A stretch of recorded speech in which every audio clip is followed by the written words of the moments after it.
How are you, Ume? Uba. How are you? Good, thank you. I'm very happy to be here. My internet is working. It's wonderful to see you all. Hello, good morning, everyone. Labiba, good to see you. Mir Alam, Shagutam, Aftab, Shaheen, Sharmeen, কেমন আছো? Uba, good to see you. আমি ভালো আছি আপনারা সবাই ভালো আছেন All right, great. So Samina Appa, our presenter Samina Appa will do a presentation through PowerPoint, and but my laptop is sort of jammed up, so Amar will, inshallah, try to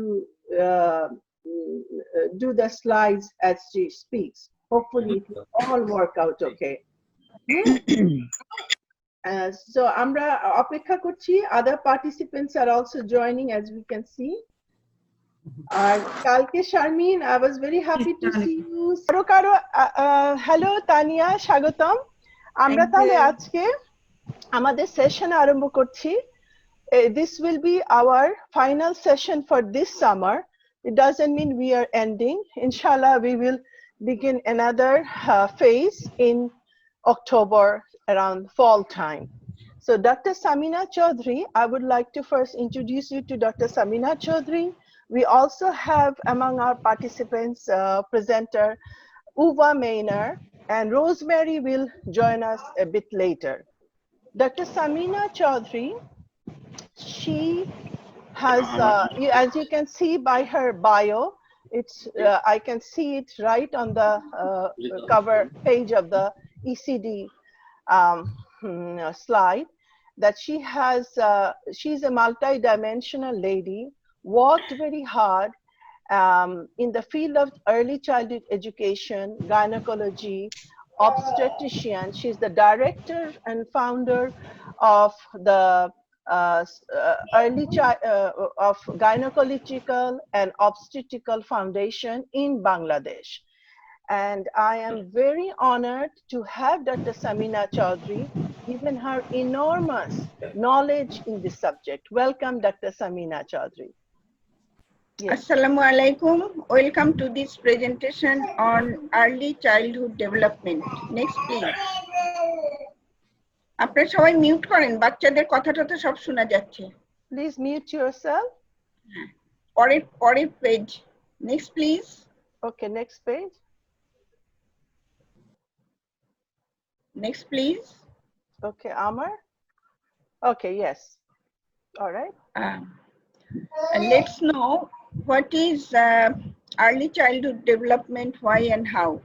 আমরা জানি যে conception to 5 years, এটাকে আমরা সাধারণত বলি যে এই সময়টায় কি টু গ্রোথ এবং ডেভেলপমেন্ট এবং আলটিমেটলি এটা হচ্ছে প্রোডাক্টিভিটিতে চলে যায়।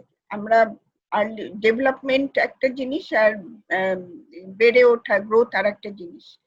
এবং একটা ইম্পর্টেন্ট ইস্যু যে period of foundation of future learning and life approach এই সময়ই হয়ে যায়, এবং babies brain and its development takes place by increasing number of cells and connections. তার মানে আমাদের মাতৃগর্ভেই যখন বাচ্চা থাকে তখন থেকেই ব্রেইন ডেভেলপমেন্ট শুরু হয়ে যায় এবং ডেভেলপমেন্ট চলতে থাকে।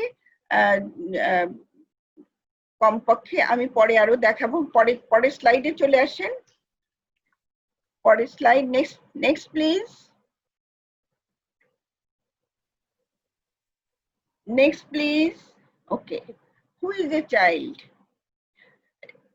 National Child Policy of Bangladesh, all human offspring aged 0 to 14 years are children. UN Convention on the Rights of Children, all human offspring aged 0 to 18 are children. It is the child defined only by age. Next, please. আচ্ছা, তাহলে baby কি? বেবির একটা mind আছে, body আছে, body এবং mind মিলে whole child. কাজে আমরা এতদিন খালি বেবির গ্রোথ এটা নিয়েই আমরা চিন্তা ভাবনা করতাম যে বাচ্চা খাবে, বড় হবে, কথা শিখবে, এগুলো। কিন্তু বাচ্চার যে একটা মাইন্ড আছে, that is whole human being, একটা যা কিছু নিয়ে আমরা আছি, সেটা হলো একটা বেবিও তাই, সে মাতৃগর্ভ থেকে এই জিনিসটা নিয়ে আসে। Next please, next please. আচ্ছা, এখন এইখানে একটা জিনিস, যে এই যে বিকাশ, আমাদের ডেভেলপমেন্ট মানে কিন্তু বিকাশ, যে বিকাশটা হলো কি, এটা হলো কয়েকটা জিনিসের ইন্টারাকশন প্রয়োজন হয়। যেমন মনের সাথে শরীরের লাগবে, মনের সাথে নিউট্রিশনের লাগবে, নিউট্রিশনের সাথে শরীরের লাগবে, এবং এর সাথে কিছু এনভায়রনমেন্ট, যেমন স্পিরিচুয়াল, সোশ্যাল, ফিজিক্যাল সবকিছু মিলাই তাহলে আমরা দেখছি যে এই কানেক্টিভিটিটা শুরু হয়। আমরা যদি ওপরের ছবিটা দেখে শুরু করি, যে লাইফ সাইকেল তাহলে শুরু হচ্ছে কনসেপশন থেকে, তারপরে আস্তে আস্তে চেঞ্জ হয়ে সে বাচ্চা বড় হতে হতে আলটিমেটলি সেটা দেখা যায় যে আমাদের বয়সের দিকে আমরা যাই। এটা হলো লাইফ সাইকেল। তাহলে আমরা দেখছি এটা শুরু। Next, dear Amar, please. আচ্ছা, এখন গ্রোথটা কি? গ্রোথ হলো ফিজিক্যাল চেঞ্জ এবং ইনক্রিজ ইন সাইজ, কিন্তু ডেভেলপমেন্ট একটা অনেক বড় জিনিস। সেটা হলো acquisition and maturation of skill হবে, স্কিল থাকবে, বিহেভিয়ার থাকবে এন্ড ভ্যালুস। তাহলে on the part of growing child, তাহলে আমাদের কি হচ্ছে, আমরা এখানে কিছু ছবিতে দেখানোর চেষ্টা করেছি যে হলিস্টিক ডেভেলপমেন্ট, সবকিছু মিলে যে কমপ্লিট ডেভেলপমেন্ট অফ চাইল্ড, এখানে অপটিমাম গ্রোথ থাকবে এবং তার মেন্টাল ডেভেলপমেন্ট থাকবে। তাহলে এই যে বাচ্চা যে বেড়ে উঠছে, এ কিন্তু শুধু শরীরে বাড়ছে না, তার মনের দিক দিয়ে, বুদ্ধির দিক দিয়ে, সব দিক দিয়ে সে বড় হচ্ছে। Next please.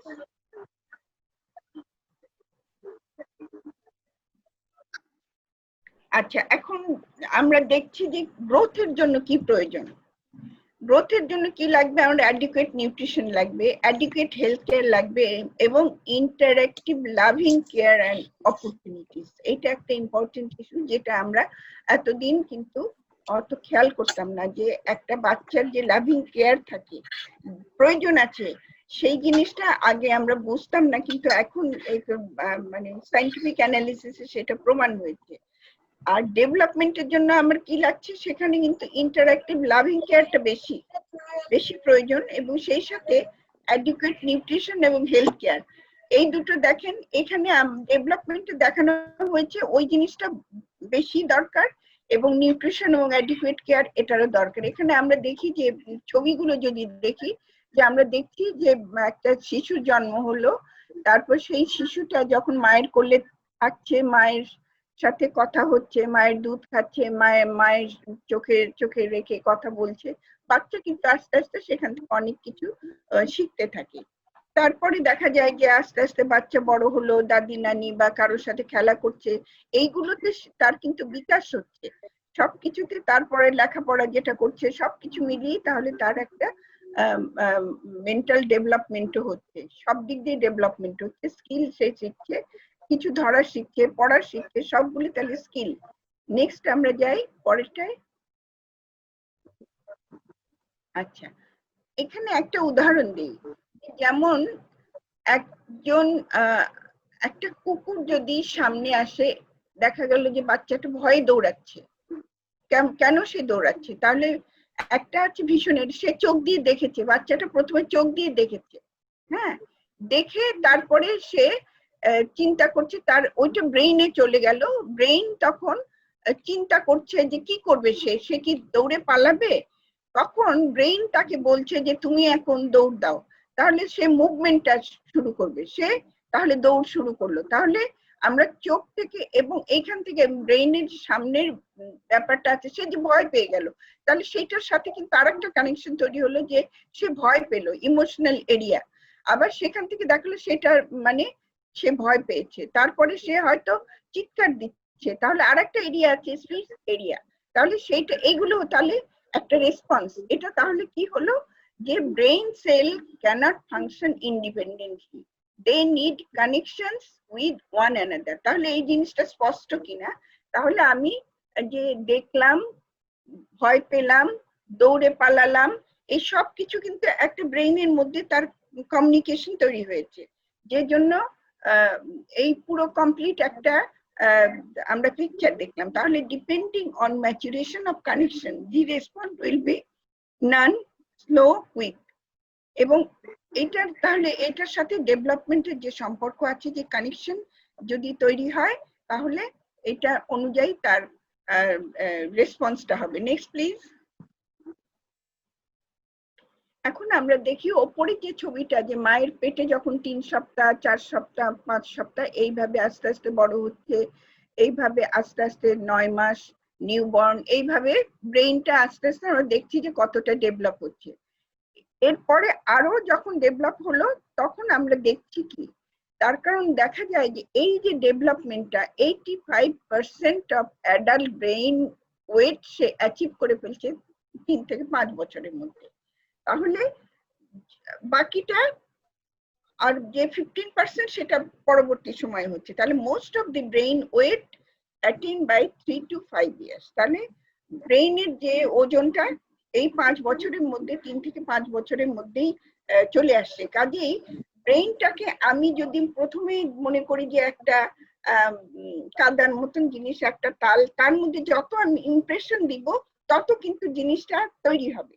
সেই ধরনেরই একটা ব্যাপার, যে যত তার সাথে ইন্টারাকশন করা যাবে তখন সেই জিনিসটা তার ব্রেইনের মধ্যে তৈরি হয়ে থাকবে। Next please.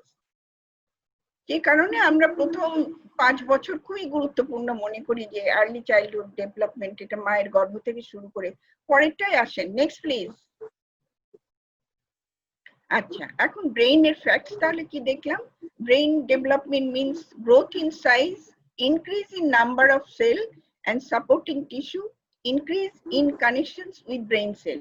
আমাদের ব্রেইনের মধ্যে যেটা আছে সেল থাকে এবং তার সাথে কানেকশনের জন্য আরেকটা জিনিস থাকে। তাহলে connection between brain cell is critical for laying the foundation of development. তাহলে ওই জিনিসটা আমাদের জন্য খুবই গুরুত্বপূর্ণ, যে এই সেলের সাথে যে কানেকশনটা। Please next please.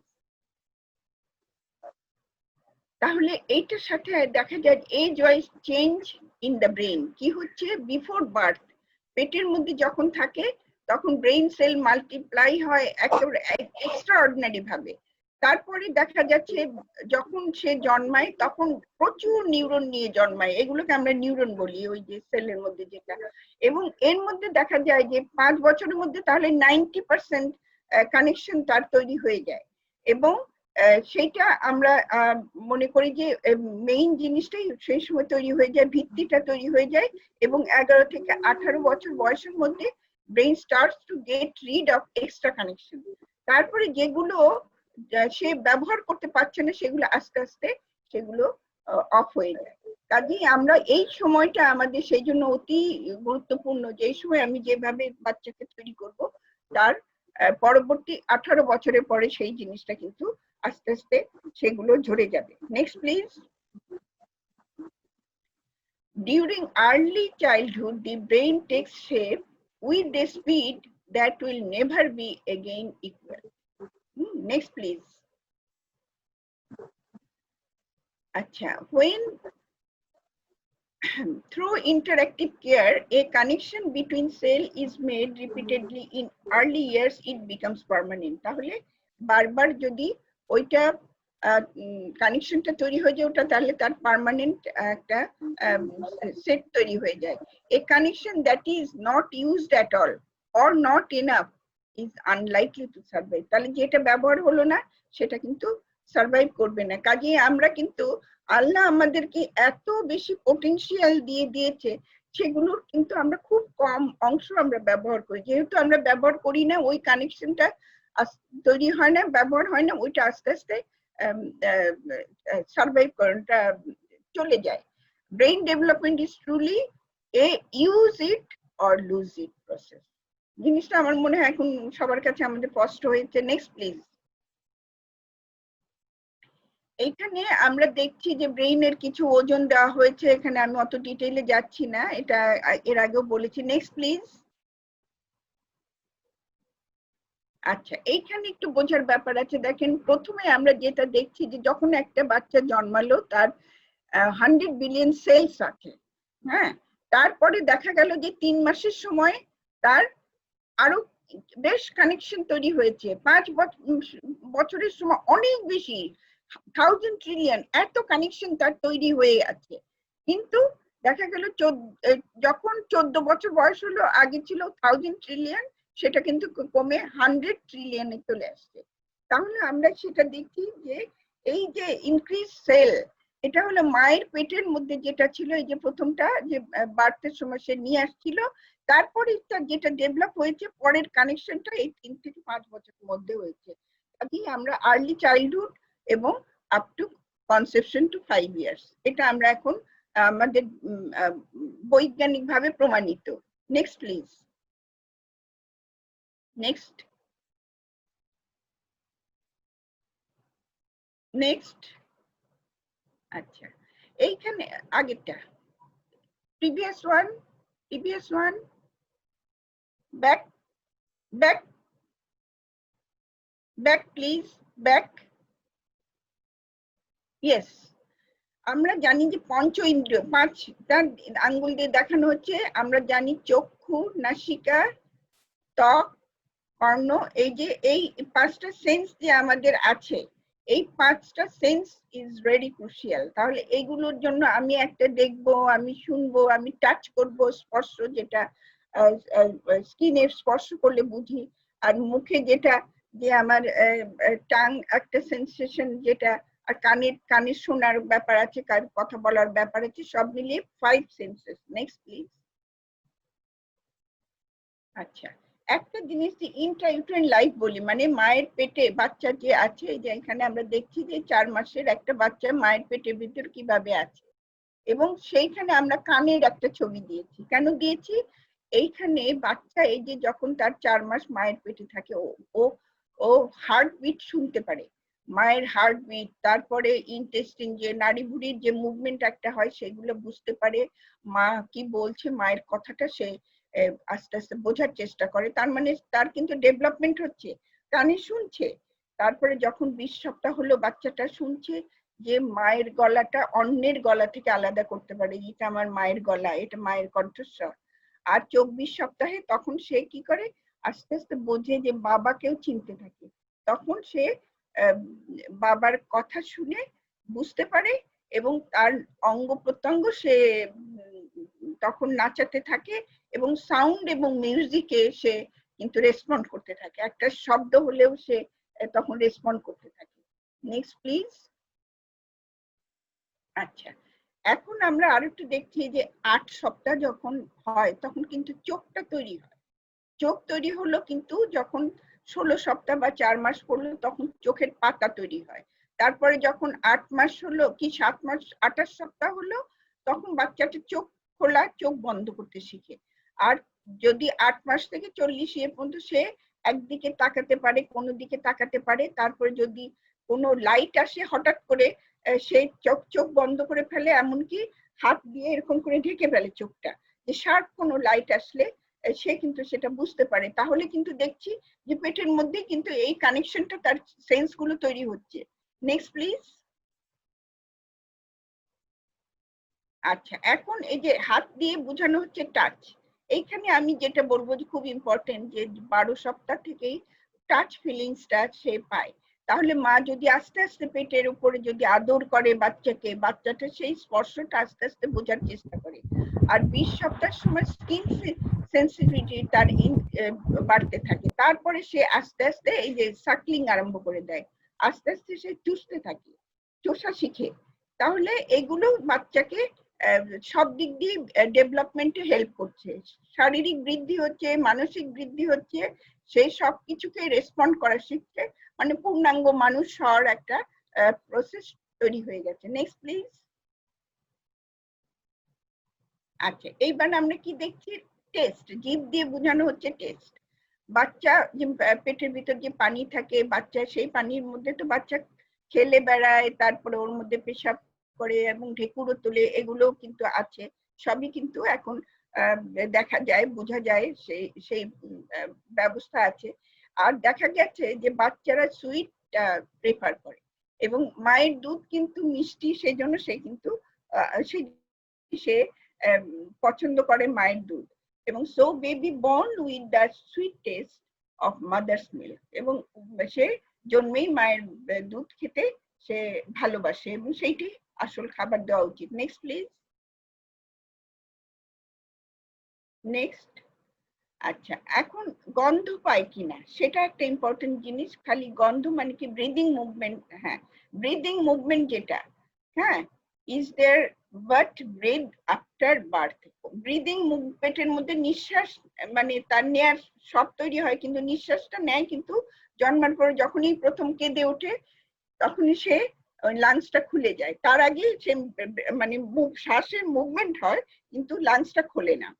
R smelling পাওয়ারটা তার তখন আস্তে আস্তে স্ট্রং হয়, সে যে একটা শ্বাস নিয়ে করলো সে নিঃশ্বাসও নিল, হ্যাঁ সেই সাথে স্মেলিং পাওয়ার হয়, যেমন ও কিন্তু গন্ধটা চিনে কিন্তু মায়ের যে পেটের মধ্যে যে অ্যামনাইটিক ফ্লুইড যেটা বলি যে যে পানিটা আছে সেটার একটা গন্ধ বাচ্চা কিন্তু টের পায়।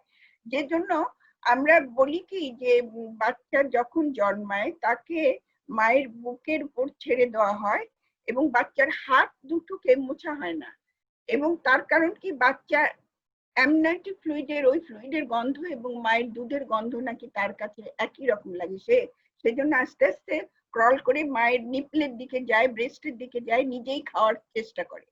আচ্ছা, কাজেই আমরা দেখছি যে it can be recognise that mother within few hours সে রিকগনাইজ করতে পারে। So both physical, mental and cognitive development starts with মানে ইন্টারইউটেরাইন লাইফ, এমব্রায়োনিক স্টেজ আমরা বলি যে একদম ভ্রূণ অবস্থা থেকেই। Next please.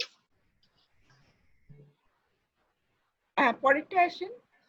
আচ্ছা, তাহলে আমরা যেটা দেখছি এইখানে আমরা আবারও ওটা বলছি যে ম্যাচুরেশন অফ দি ব্রেইন, তাহলে কি হচ্ছে কানেকশন বাড়ছে, সেল বাড়ছে। এই সিঙ্গেল সেল একটা দেখো কত রকম একটা বড় একটা শক্তি, একটা সেল সে কতটা কানেকশন দিতে পারে, 15,000 সেলকে সে কমপক্ষে কানেকশন দিতে পারে। Next please. নেক্সট। নেক্সট। আচ্ছা, এখানে আমরা দেখছি যে কি কি ডোমেইন, যেমন কগনিটিভ, এই যে বাচ্চাটা যে একটার পর ও ধরছে সাজাচ্ছে, ওর ব্রেইনের মধ্যে কিন্তু অনেক কিছু খেলা করছে, খেলা করে তারপরে সে এই জিনিসটায় চলে আসে, তার স্কিল ডেভেলপ করছে। তারপরে সে যখন কথা বলছে তখন একটা কমিউনিকেশন তৈরি হচ্ছে, সে মা বলে ডাকছে, সে তাকাচ্ছে, এগুলো তার আস্তে আস্তে এই ডোমেইন গুলো ডেভেলপ করছে। Next please. নেক্সট। আচ্ছা, এখানে আরো এগুলো যে আস্তে আস্তে সে খেলা শিখছে, সোশ্যালাইজেশন শিখছে, ইমোশনাল যেমন রাগ রাগ দেখে, তারপরে এগুলো সব ধরনের ইমোশনকে সে আস্তে আস্তে বুঝতে শেখে এবং একসময় তার নিজস্ব একটা অটোনমি ডেভেলপ করে যায়, সে নিজেকে হেল্প করতে পারে। অনেক বাচ্চা দেখা যায় যে মায়েরা হয়তো কাজ করছে, একটা টুলের উপর বসিয়ে রেখেছে, বাচ্চা কিন্তু বুঝে যে আমি যদি নামতে যাই আমি পড়ে ব্যথা পাবো, সে আর নড়ে না, সেখানেই বসে থাকে। তো তাহলে সেটাও তার মানে সেই সেন্সটা তার তৈরি হয়েছে যে আমি যদি পড়ে যাই আমি ব্যথা পাবো, আমি উঁচুতে বসে আছি, আমি তাহলে পড়ে যেতে পারি। Next please. এবং পড়লে যে ব্যথা পাবে সেই জিনিসটা সে বুঝে। এখানে তাহলে আমরা দেখছি যে চাইল্ড ডেভেলপমেন্টের মধ্যে তাহলে ব্রেইন ডেভেলপমেন্টে খুব তাড়াতাড়ি হচ্ছে এবং প্রিন্যাটাল মানে পেটের মধ্যে থাকতেই হচ্ছে, এবং যেটা সেটা আমরা দেখছি যে অনেক আগে অনেক বেশি চলে যাচ্ছে, আর ফিজিক্যাল ডেভেলপমেন্টটা তারপরে আসছে এবং সোশ্যালাইজেশনটা তারপরে হয়। ঠিক আছে, বয়স ভিত্তিক এটা দেখানো হয়েছে। Next please. এটা দিতে থাকে নেক্সট নেক্সট নেক্সট নেক্সট। হ্যাঁ নেক্সট নেক্সট। তাহলে একটা বাচ্চার মাদার শুনবে, তারপরে ফ্যামিলি, তারপরে তার সারাউন্ডিং এ কমিউনিটি আছে এবং তার সোশ্যাল ফিজিক্যাল মানে আমাদের সম্পূর্ণ এনভায়রনমেন্ট, এবং এগুলো থেকেই তাহলে সে আস্তে আস্তে চিনছে, মায়ের পেটে থাকতে চিনছে, তারপরে যখন বড় হচ্ছে তখন চিনছে, এবং আস্তে আস্তে যখন কমিউনিটি যাচ্ছে সবাইকে চিনছে, তারপরে চলে যায় next next next next next. তাহলে এইটা হলো এনভায়রনমেন্ট। ইন্টারাকশন এবং লার্নিং। তাহলে এই যে একটা বাচ্চাকে লার্নিং এর জন্য এবং ডেভেলপমেন্টের জন্য আমার সব দরকার, সব এনভায়রনমেন্ট দরকার, সবাইকে দরকার, তাহলে আমার বাচ্চার পূর্ণাঙ্গ ডেভেলপমেন্ট হবে। নেক্সট নেক্সট আচ্ছা, তাহলে এইটাই একটু আগে যেগুলো বলছিলাম, এখানে দুই ধরনের ব্রেইন দেখানো হয়েছে, যে ব্রেইনের মধ্যে এগুলো ইয়ে করে দেখেছে যে যদি একটা বাচ্চাকে যদি কোয়ার্লিং বা using slang language in their presence, বাচ্চার সামনে ওই জন্য যদি ঝগড়াঝাটি করা যায় বা তাকে শাস্তি দেওয়া যায়, তাকে যদি মারা যায় বা কেউ মারছে, বা এগুলো কিন্তু বাচ্চাকে খুব এফেক্ট করে, সেইগুলো তার মধ্যে ইমপ্রিন্ট হয়ে যায়। সেগুলো যে জন্য আমার কতগুলো জিনিস, এই যে বাচ্চারা যে গেমস খেলে, এই উড়ে চলে যাচ্ছে, সমস্ত পাহাড় পর্বত নিয়ে চলে যাচ্ছে, এইগুলো যে একটা তাদের ইমপ্রেশন দিচ্ছে, এগুলো আমি জানি না এগুলো বাচ্চাদের উপরে ভবিষ্যতে এইসব গেমস কি ধরনের তাদের প্রতিক্রিয়া হবে, এটা আমার কাছে একটা চিন্তার বিষয় মনে হয়। আর এছাড়াও যদি তার মেন্টাল স্ট্রেসের কথা এর আগেও আমি বলেছিলাম যে মায়ের পেটে থাকতে মানসিক প্রশান্তি মায়ের জন্য খুবই দরকার, যে কারণে তাকে মানসিক প্রশান্তি না দিলে যখন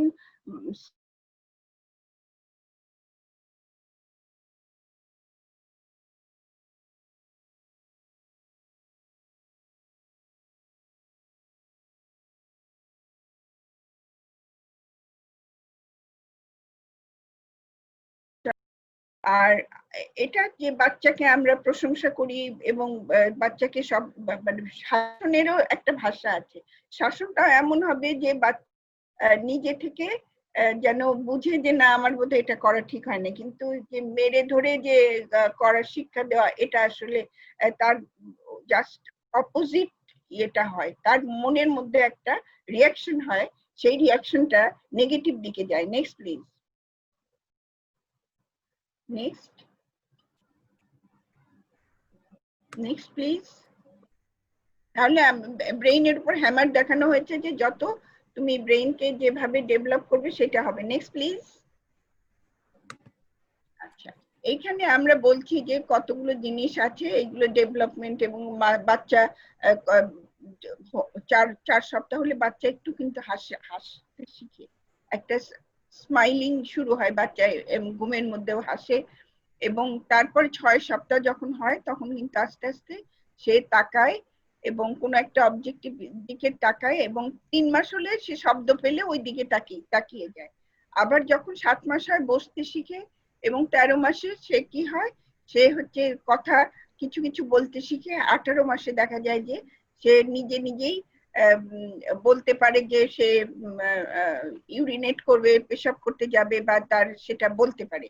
তো আস্তে আস্তে আমরা এগুলো দেখেছি যে মায়েরাও নিজেদের অভিজ্ঞতা থেকে ওগুলো বলতে পারে। Next please. কিন্তু এগুলো যদি ডিলে হয় সেগুলো তখন একটু চিন্তা করতে হয়।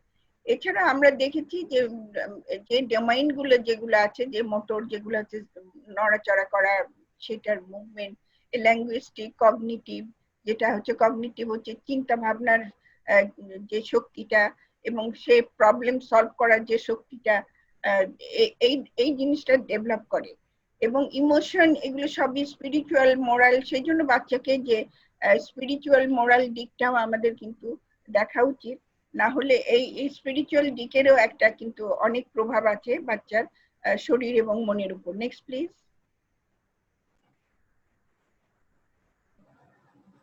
এই কথাটাই বলতে চাচ্ছি এতক্ষণ যেটা বললাম, যে আমাদের এই stimulation through interactive care needs to be done. তাহলে আমাদের বাচ্চার সাথে যে বিহেভিয়ারটা আমাদের করতে হবে, যে everyday repeatedly from birth to 5 years আমাদের বাচ্চার সাথে সেইভাবে কথা বলতে হবে, তাকে সঙ্গ দিতে হবে। এবং আমাদের এখন যেটা হয়েছে, বাচ্চাকে মায়েরা টেলিভিশন সামনে বসিয়ে দিয়ে তারপরে কাজ করতে থাকে, তার কারণ এখন দেখা গেছে যে মায়েরা ওয়ার্কিং মাদার, সেই জন্য সবকিছু চিন্তা করে তাদেরকেও চলতে হবে যে বাচ্চার এই সময় খুব ইম্পর্টেন্ট সময়, যেটাকে আমাদের বাচ্চার দিকে নজর দিতে হবে। Next please. বাংলাদেশে যেটা হয়েছে সেটা হলো বেশ 15-20 বছর ধরে আমরা এই কাজগুলো করছি, যে আর্লি চাইল্ডহুড ডেভেলপমেন্টে অনেকগুলো প্রোগ্রাম ন্যাশনাল ওয়াইড নেওয়া হয়েছে, যে অনেক হাসপাতালে শিশু বিকাশ কেন্দ্র এগুলো তৈরি হয়েছে। তো আমার মনে হয় যে আমি অনেকটা সময় নিয়ে ফেলেছি, কিন্তু আমি বোধহয় যেটুকু বলেছি কিছু হয়তো বোঝা গেছে। আর যদি কোনো কোশ্চেন থাকে আমি সেটা উত্তর দিতে পারি। Next please. আচ্ছা, তাহলে এক্সিস্টিং প্রোগ্রাম কিছু আছে বাংলাদেশে, কিন্তু আরো আমাদের এটা আরো ডেভেলপ করতে হবে, এইটাই আসল কথা। Next please. নেক্সট। আচ্ছা, physical development is necessary but it is not enough to realize the full potential of a child. এই কথাটা আমরা এতক্ষণ জেনেছি। Early childhood development is equally necessary to realize the full potential of the child. তাহলে এটা আমাদের একটা বাচ্চার ফুল পটেনশিয়াল বোঝার জন্য আমার এই ডেভেলপমেন্টটা যে খুব জরুরি, এটা আমরা এতক্ষণ যে কথা আমরা বুঝতে পেরেছি। এবং optimum nutrition is essential for optimum early childhood development. Breastfeeding is the keystone for child nutrition and early childhood development. তাহলে অপটিমাম নিউট্রিশন আমার দরকার, সেই নিউট্রিশনের জন্য বাচ্চার জন্য সবচেয়ে শ্রেষ্ঠ খাবার ব্রেস্ট ফিডিং। তারপরে যখন যেটা আমরা বলি যে বাচ্চা হওয়ার পরপরই মায়ের দুধই খাবে, এবং প্রথম 6 মাস সম্পূর্ণ শুধু মায়ের দুধ খাবে। 6 মাস পূর্ণ হয়ে যেদিন 7 মাসে পড়বে তখন বাচ্চা মায়ের দুধের পাশাপাশি 3 বেলা সে সেমি সলিড খাবার খাবে। একটু হয়তো কলা চটকে এক বেলা দেওয়া গেল, আরেক বেলা হয়তো একটু সুজি দেওয়া গেল, আরেক বেলা হয়তো খিচুড়ি দেওয়া গেল। ঘরের খাবারই চটকে খাওয়ানো, কিন্তু ওই সেরেলাক বা বাইরের খাবারটা না দেওয়াই ভালো। এবং সেগুলো দিলে বাচ্চা খালি ওইটাই খাবে। ওর মধ্যে ওরা কিছু জিনিস অ্যাড করে, সেটাতে বাচ্চার কিছুটা অ্যাডিকশন হয়ে যায়। ওই গন্ধ, এক ধরনের গন্ধ, এক ধরনের স্বাদ দেয় বাচ্চার ওইটার দিকেই। তখন তার অন্য ঘরের খাবার, মাল্টিপল খাবার আমরা যেরকম খাই সেগুলো খাওয়া হয় না। কাজেই এটা একটা টাইম বাউন্ড একটা ইন্টারভেনশন, যে এই 5 বছরের মধ্যে আমাদের এটা করতে হবে। Do it or will miss it. Next. আচ্ছা, এটা আমি অনেকের হেল্প নিয়েছিলাম এই লেকচারটা তৈরি করতে। Thank you very much. Alright, thank you very much doctor Samina Chowdhury. তো আমি এখন আমাদের নেক্সট প্রেজেন্টার রোজমেরিকে আমি পরিচয় করে দিচ্ছি, যারা আগের সেশনে আসেননি। রোজমেরি মিতু রেবেইরো, সে আর্লি চাইল্ডহুড এডুকেশনের উপর she is pursuing her PhD. Plus, she is an amazing dance artist. She's a founder of Srishti Nityangan. And another thing is that personally, I have worked with Mitu for the last 10-12 years, or more than that, probably almost 15 years. We co-produced a dance drama based on my first book called The Rainbow in a Heart, which was dedicated to my mother. And the first dance drama Mitu dedicated to her mother, which was staged in USA. Then, in order to show the same dance drama to my mother, we took it all the way to Bangladesh. So this dance drama is based on the book Rainbow in a Heart, which talks about early childhood development, the mother-child relationship. And in order to envision a beautiful, peaceful society, how important to have this connection, how important it is to build a connection at home, first with our children. So without further ado, I would like to invite Rosemary. Please share your thoughts. Hello, everyone. I'm so glad to see a couple of the faces that I met last time. And thank you so much, Ripiappa. I know, আজকে আমি কি বাংলায় বলবো না ইংরেজিতে বলবো রিপিয়াপ্পা? Which one would be convenient? তুমি স্বাচ্ছন্দ্য বোধ করো, এখানে বেশিরভাগই বাঙালি। একজন বোধহয় শুধু উভা মেইনার ইজ, সো মাঝে মাঝে তুমি ইংলিশে অ্যাড করো। I think everyone, and Camille is also not.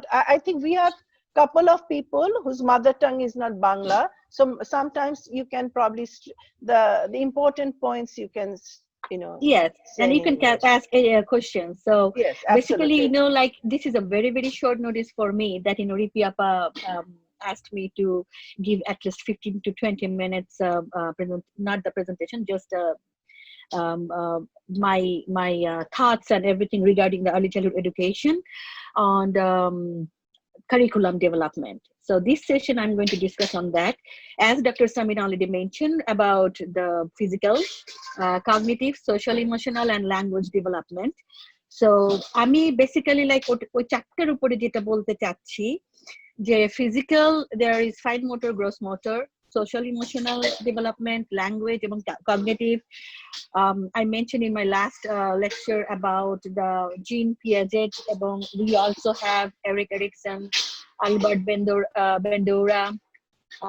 So যার জন্য হচ্ছে যে এই এদেরকে যদি আমরা জানি তাহলে আমাদের কিন্তু অনেক কিছু জানা হয়ে যায় about the early childhood education. আচ্ছা রিপি আপা আপনারা কি অনেক বেশি সাউন্ড শুনতে পাচ্ছেন আমার ব্যাকগ্রাউন্ডে? একটু শুনতে পাচ্ছি, হ্যাঁ। Is it bothering or should I leave because আমি তো কাজের মধ্যে, I can go to the parking lot and talk. No, that's fine. I think carry on. Yes, that's. Okay. Are you all okay? আমি সবাইকে জানি আপনারা কি okay যদি থাকেন হাত তোলেন. Are you all okay Yes, with the noise? Okay, আচ্ছা, I'm ঠিক okay. আছে। All right. Okay.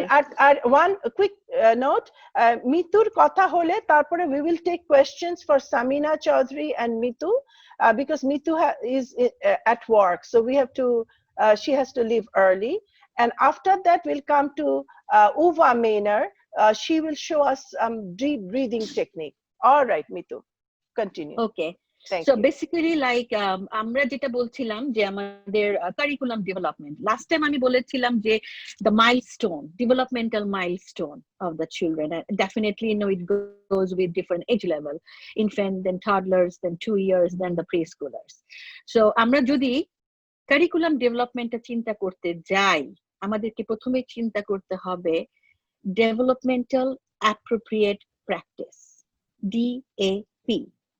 আমরা সবাই কিন্তু একটু গুগল করলে কিন্তু আমরা এটা সম্বন্ধে অনেক কিছু জানতে পারবো। সো ডেভেলপমেন্টাল প্র্যাকটিস যেটা হচ্ছে যে যেহেতু আমাদের চারটা domain, basically main physical, social, cognitive and language, যখন বাচ্চারা যখন প্রি স্কুল লেভেলে যায় তখন আমরা আরো তিনটা অ্যাড করি। So those are science, maths and others arts. But anyway, আমি যেটা যাচ্ছি যে ডেভেলপমেন্টাল প্র্যাকটিসটা হচ্ছে এটা বাচ্চাদেরকে ডেভেলপমেন্টাল মাইলস্টোনের উপরে ডিপেন্ড করে। আমি খুব শর্টকাটে বলছি because it's like very bigger broad field. আমি 15 minutes just the introduction today. Suppose আমরা বাচ্চাদেরকে ভাগ করে নিই ডিফারেন্ট এজ লেভেলে, correct? So 0 to 6 months, 6 to 12 months, এবং সেই অনুযায়ী কিন্তু আমাদের ডেভেলপমেন্টাল একটা চার্ট থাকে যে ওইটুকু সময়ের মধ্যে, যেমন ডক্টর সামিনা অলরেডি বলেছেন, একটু হাসবে, তারপর আই বলটা মুভ করবে, তারপরে গিয়ে টামি টাইম করে তারা রোল ওভার করবে, তারপরে বসবে, তারপরে বসা থেকে ক্রল করবে, ক্রল থেকে দাঁড়াবে, দাঁড়া থেকে 1 পা 2 পা, তারপরে ওয়াক এন্ড রান। আমরা টপিকস একটা নিতে পারি। আমরা যে কোনো কারিকুলাম ডেভেলপ করি কিংবা লেসন প্ল্যান রেডি করি, even though they R at home, মারা অবশ্যই লেসন প্ল্যান ডেভেলপ করতে পারে এবং ঘর থেকে বাচ্চাদেরকে গাইড দিতে পারে in the infancy, toddler, any age. একটা জাস্ট উদাহরণ দিচ্ছি, যেমন একটা বল, আমরা যদি লেসন প্ল্যানের মধ্যে 4টা ভাগ, ফিজিক্যাল, সোশ্যাল, ল্যাঙ্গুয়েজ, কগনিটিভ, এই 4টা জিনিস একটু মাথায় ধরে নিলে কিন্তু তোমরা কখনো ভুলবে না। এই 4টা ঘুরে ফিরে আসবেই। ধরলাম আমাদের সেই মাসটা ইনফেন্টের জন্য আমরা একটা সাবজেক্ট নেই একটা মাসের জন্য, টডলারদের জন্য হয়তো বা 2 weeks, তারপরে বড় বাচ্চাদের জন্য আমরা উইকলি বেস নিতে পারি অথবা উইকলিও যেতে পারি। ধরলাম একটা বল আমাদের অবজেক্টিভ, স্টাডি অবজেক্টিভ বল। আমরা যদি ফিজিক্যালে ফেলি, ছোট আমরা একদম নিউবর্ন টু 6 months, ওদেরকে আমরা কি করতে পারি? দেখাতে পারি, ওদেরকে একটু টাচ করাতে পারি, that can give them the sensory, right? যারা বসতে পারে একটুখানি 6 মাসের মধ্যে অথবা 8 এর মধ্যে, ওদের জন্য আমরা রোল করতে পারি, ওটা হচ্ছে ওদের ফিজিক্যাল, এবং that also giving like the fine motor too. আমরা যদি সোশ্যাল ইমোশনালটা ধরি, বাচ্চাটা কার সাথে খেলছে? মার সাথে, রাইট? তো ইন্টারঅ্যাকশনটা কার সাথে হচ্ছে? মার সাথে। এক্সপ্রেশন যখন আমরা বলছি সেটা ডেভেলপ কার সাথে হচ্ছে? মার সাথে অথবা বাবার সাথে, যার সাথে হোক না কেন, ওটা কিন্তু হেল্প করছে সোশ্যাল ইমোশনাল ডেভেলপমেন্টটা। আমরা যদি ল্যাঙ্গুয়েজটাকে ধরি, পিক করি, ইনফেন্ট, আমাদের গ্রুপটা কিন্তু এখন আমরা ইনফেন্ট আছি 6 মাসের মধ্যে, ওটা কি? বল। So what is that? Word. So that is what? Language development. আমরা যতবার রিপিট করছি বাচ্চাটা বলতে পারছে না, কিন্তু বাচ্চাটার মাথার মধ্যে একটা ওয়ার্ড স্টাক হচ্ছে, সেটা হচ্ছে এটা বল। কগনিটিভ ডেভেলপমেন্টটা কি? লার্নিং ফ্রম অ্যারাউন্ড, যেটা আমাদের বলছে জ্ঞানটা। তো জিনিসটা কি আমাদের অবজেক্টিভটা, সেটা হচ্ছে বল। তো ওটা গেল আমাদের চারটা স্টেশনে। আমরা ল্যাঙ্গুয়েজ ডেভেলপমেন্ট আমরা আরেকটা জিনিস করতে পারি, গান যেটা গাবো বলটাকে নিয়ে, 1 বল 2 বল 3 ফল দেয়ার, আমরা এই নিয়ে গান ক্যান পিক। ওটা যদি বল সম্বন্ধে বলে, ওটা দুটা ক্ষেত্রে হেল্প করবে, that is language and also the physical. এখন আমরা যদি যাই 6 থেকে 12 মাস, সে বলটাকে যদি আমরা দেখি ফিজিক্যালি, উই ক্যান রোল, বাচ্চাটাকে আরেক দিকে বসিয়ে অথবা আরেকজনের কোলে বসিয়ে, we can throw, they can catch. ওটাও দিচ্ছে ফিজিক্যাল এবং fine motor, gross motor, fine motor both. Social emotional develop করছে যার সাথে খেলছে। এবং যদি আমরা কোনো একটা গান গেয়ে করি, খেলাটা খেলি, কিংবা ল্যাঙ্গুয়েজটা ডেভেলপমেন্ট করছে, দ্যাট ইজ বল। আমরা কিন্তু রোল করে সেই ওয়ার্ডটাও ইউজ করতে পারি, রোলিং, দ্যাটস থ্রোয়িং। কগনিটিভ ডেভেলপমেন্টটা যাচ্ছে সেটা কি, আমরা কি দিয়ে খেলছি, বল দিয়ে খেলছি। এবং বলটা কিভাবে করে, যারা রোল আপ করে। ল্যাঙ্গুয়েজ আমরা অ্যাড করতে পারি কালারটা। যখন আমরা যাচ্ছি 1 year প্লাস, তখন ওরা কি করতে পারে, ফিজিক্যাল যাচ্ছে কিন্তু they can kick, they can throw, they can roll. 3 অ্যাক্টিভিটিসই কিন্তু ওরা করতে পারে for their physical. Social emotionally কিন্তু ওরা কিন্তু যে কোনো একটা বলটাকে ধরে ওটা গান করতে পারে, নাচ করতে পারে, বলটাকে ইউজ করে ওরা ল্যাঙ্গুয়েজ ডেভেলপমেন্ট করতে পারে। এবং আমরা বাচ্চাগুলোকে তখন আরেকটা জিনিস শেখাতে পারি, যখন ওরা 18 months প্লাসে যায়, কালার অফ বল, এটা আমরা টডলার্সও করতে পারি, দ্য কালার, ডিফারেন্ট কালার। আরেকটা জিনিস যেটা আমরা যেতে পারি, বিগ বল, স্মল বল, ওটা কত ধরনের হতে পারে। তো বেসিক্যালি আমাদের যেটা কারিকুলাম ডেভেলপমেন্টে যেটা আমাদের দেখতে হবে, এজ অ্যাপ্রোপ্রিয়েট। একটা ছোট বাচ্চাকে যদি আমরা বলি this is bouncing, jumping, throwing, it's not for them. So অবজেক্টিভটা আমাদের এমন ভাবে নিতে হবে, অথবা লেসন প্ল্যান থিমটা আমাদের এমন ভাবে নিতে হবে, আমরা যেমন এখানে এই দেশে যেটা আমরা করি, 4টা ভাগে ভাগ করে নেই। যেমন 4 ধরনের আমাদের এখানে ঋতু, ঋতুর উপরে বেস করে আমরা যদি আমরা অবজেক্টিভ এবং সাবজেক্টটা নেই, কালারের উপরে বেস করে, আমরা নেচারের উপরে বেস করে আমরা কিন্তু লেসন প্ল্যানটা তৈরি করতে পারি। যেমন আমরা যদি এখন বর্ষা আছে, so we can pick up the rain for 1 day, we can pick up the singing for the rain, about the rain. বৃষ্টিটা কি, বৃষ্টির পানিটাকে যদি বাচ্চাদেরকে একটুখানি ধরাই না, ওটা কিন্তু দিচ্ছে টাচ, টেক্সচার, কেমন একটু খেললো, রাইট, একটু পুডলিং করলো, ওরা একটুখানি মেসি করলো, it's okay, that's their cognitive too. So আমাদের নজরটা রাখতে হবে theme of the lesson plan এবং ডেভেলপমেন্টাল অ্যাপ্রোপ্রিয়েট প্র্যাকটিস। তো আমরা যদি পরে যদি আরো কখনো সুযোগ পাই, তাহলে আমরা আরো ডিটেলসে যেতে পারবো, এক এক দিন এক একটা সাবজেক্টকে অথবা এক একটা ডোমেইনকে আমরা বেস করে আমরা we can go more further. এবং আমার যদি আবারও কখনো নেক্সট টাইম সুযোগ হয়, আমার আর্লি লিটারেসির উপরে কিছু আমার প্রেজেন্টেশন রেডি করা আছে, দ্যাট আই ক্যান শেয়ার। অথবা কারণ বড় বাচ্চাদের জন্য কিন্তু আমরা কিন্তু লিখে, প্রিন্ট অথবা আর্টটাকে দিয়ে কিন্তু আমরা ওদেরকে শেখাতে পারি। যেমন বলটাকে কিন্তু আমরা, ওরা কিন্তু সার্কেল করতে পারে, they can do the colour, কালারটা যখন আসে তখন কিন্তু ওরা অনেকগুলো কালার শিখছে। এক একজন কিন্তু এক একটা কালার পিক করতেই পারে, সেখানেও কিন্তু ওদেরকে আমরা ফ্রিডমটা দিতে পারি। ওরা কিন্তু পেইন্ট করতে পারে, paint can give them also some fine motor too. So we can relate the theme for the lesson plan based on 4 domains that can help them to learn according to their developmental appropriate practice. আমরা কেউ কিছু জিজ্ঞেস করবে? Thank you so much, Rosemary. So we will unmute. You can unmute yourself.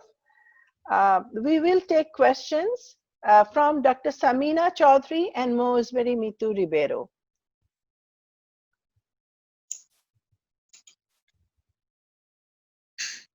আপনাদের কোনো প্রশ্ন আছে? আসলে আমাদের বিষয়টা খুব বিশাল, so it's 15 minutes it's not, কিন্তু আমরা এই ডোমেন গুলো কিন্তু ইজিলি আমরা একটুখানি কিন্তু গুগল করে দেখতে পারি, আমরা জানতে পারি।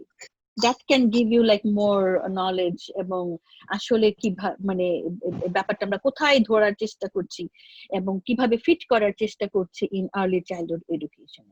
এখন আমেরিকাতে কিন্তু আমেরিকান না, ইয়েস, ইউনিভার্সাল ডেভেলপমেন্টাল লার্নিংটা কিন্তু এখন স্কুল লেভেলের জন্য কিন্তু বিশাল ভাবে ইউজ করা হচ্ছে। That is like universal developmental learning theory. If you also have any chances, you can easily go from elementary level to the high school level. Yes. Who is that? I want to ask a question actually. I'm Richard Gomez. If the child is actually not normal, then what can we do actually? Okay, that child will go, yes, that child will definitely go if আমরা যদি বলি যে special needs অথবা special case, তো ওই সময় definitely ওদের কেয়ারটা আমাদের একটু ডিফারেন্ট, আমাদের ডিপেন্ড করতেছে এখন লাইক ও কি ফিজিক্যালি ডিলে আর সোশ্যাল ইমোশনাল ডিলে নাকি ল্যাঙ্গুয়েজ ডিলেটা, ওর ডিলেটা কোন সেকশনে, ওটার উপরে ডিপেন্ড করে। From the birth, if he's actually he or she is actually not capable of getting anything else normally, then what can we do? That goes with your age level, Richard. Like কোন বয়সে ওদের মানে that's the reason like we need to start practice with some of our milestone. ও যে ছোটকাল থেকে আমি একটা chart last আমার প্রেজেন্টেশনে বলছিলাম, ওটা দিলে হয় কি বাবারা কিন্তু মারা কিন্তু বাসায় বসে দেখতে পারে যে 0 থেকে 6 মাস পর্যন্ত বাচ্চাটাকে how can they know actually, how can the guardians or the parents know the child is from the birth he is not capable to get the things everything normally? Okay, I did mention about one of the milestone chart যেটা আমি next আমার TV আপনার সাথে share করব। ওইটা আমি বাংলাদেশে যখন গেলাম তখন আমি দিয়েও আসছিলাম কিছুদেরকে। ওই জিনিসটা যদি আমরা ঘরে ঘরে পৌঁছাতে পারি তাহলে আমাদের ডাক্তারদের জন্য ওয়েট করতে হবে না। ওটা কিন্তু দিয়ে দেয় যে আমার বাচ্চাটা 1-2 মাস ও কি এই জিনিসটা করতেছে না, আইবলটাকে মুভ করতেছে, is it doing, so you can recognise and identify from the early age, then you can get some like sometimes the children actually don't speak early. Actually the girl actually the female child actually they speak earlier than the male child actually. I know I don't know it's right or wrong, but sometimes the male child don't speak earlier at their time of age. So what the guardian should do at that time? ওকে, দেন তার জন্য তোমার ওর যদি বাচ্চাটা যদি speech therapy থাকে, আমাদের যেমন এখানে ওটার জন্য আলাদা একটা সেগমেন্ট আছে যে গভর্নমেন্ট অ্যাপ্লাই করে ফর দ্য স্পিচ থেরাপিস্ট। হ্যাঁ, কিন্তু মাদেরকে যদি ঘরে থেকে যদি টেক কেয়ার করতে হয় then definitely that is different section, যে ওইটার উপরে ওদের জন্য আলাদা স্পেশাল নিডস টিচারের সাথে আমি কথা বলে কনসাল্ট করে then we can find out some good curriculum that ওটার জন্য স্লোলি মোশন 1-to-1 অ্যাটেনশন দিয়ে কিভাবে করানো যায়। কারণ এখানে প্রথমে যেটা করতে হবে you need to identify the problem. ওর মানে সে নিতে দেরি করতেছে নাকি বলতে শুধু দেরি করতেছে নাকি বুঝতে দেরি করতেছে নাকি কমিউনিকেশন করতে দেরি করতেছে, ও কি আদৌ কি তোমার কথাটা কিংবা বাবা মার চারপাশে কথাটা কি কতটুকু ওর ব্রেনের মধ্যে কানেক্ট হতেছে, you need to find out that one first. ওটার জন্য কিছু অবজারভেশন থাকে, তোমার সেই অবজারভেশন রিপোর্টটাই কিন্তু তোমাকে দিবে কোথায় আসলে শুরু করব, কোথায় ওর অবস্থানটা, কোথা থেকে শুরু করব, কিভাবে শুরু করব, because every child is every individual is different. Dr. Samina, do you have anything to add?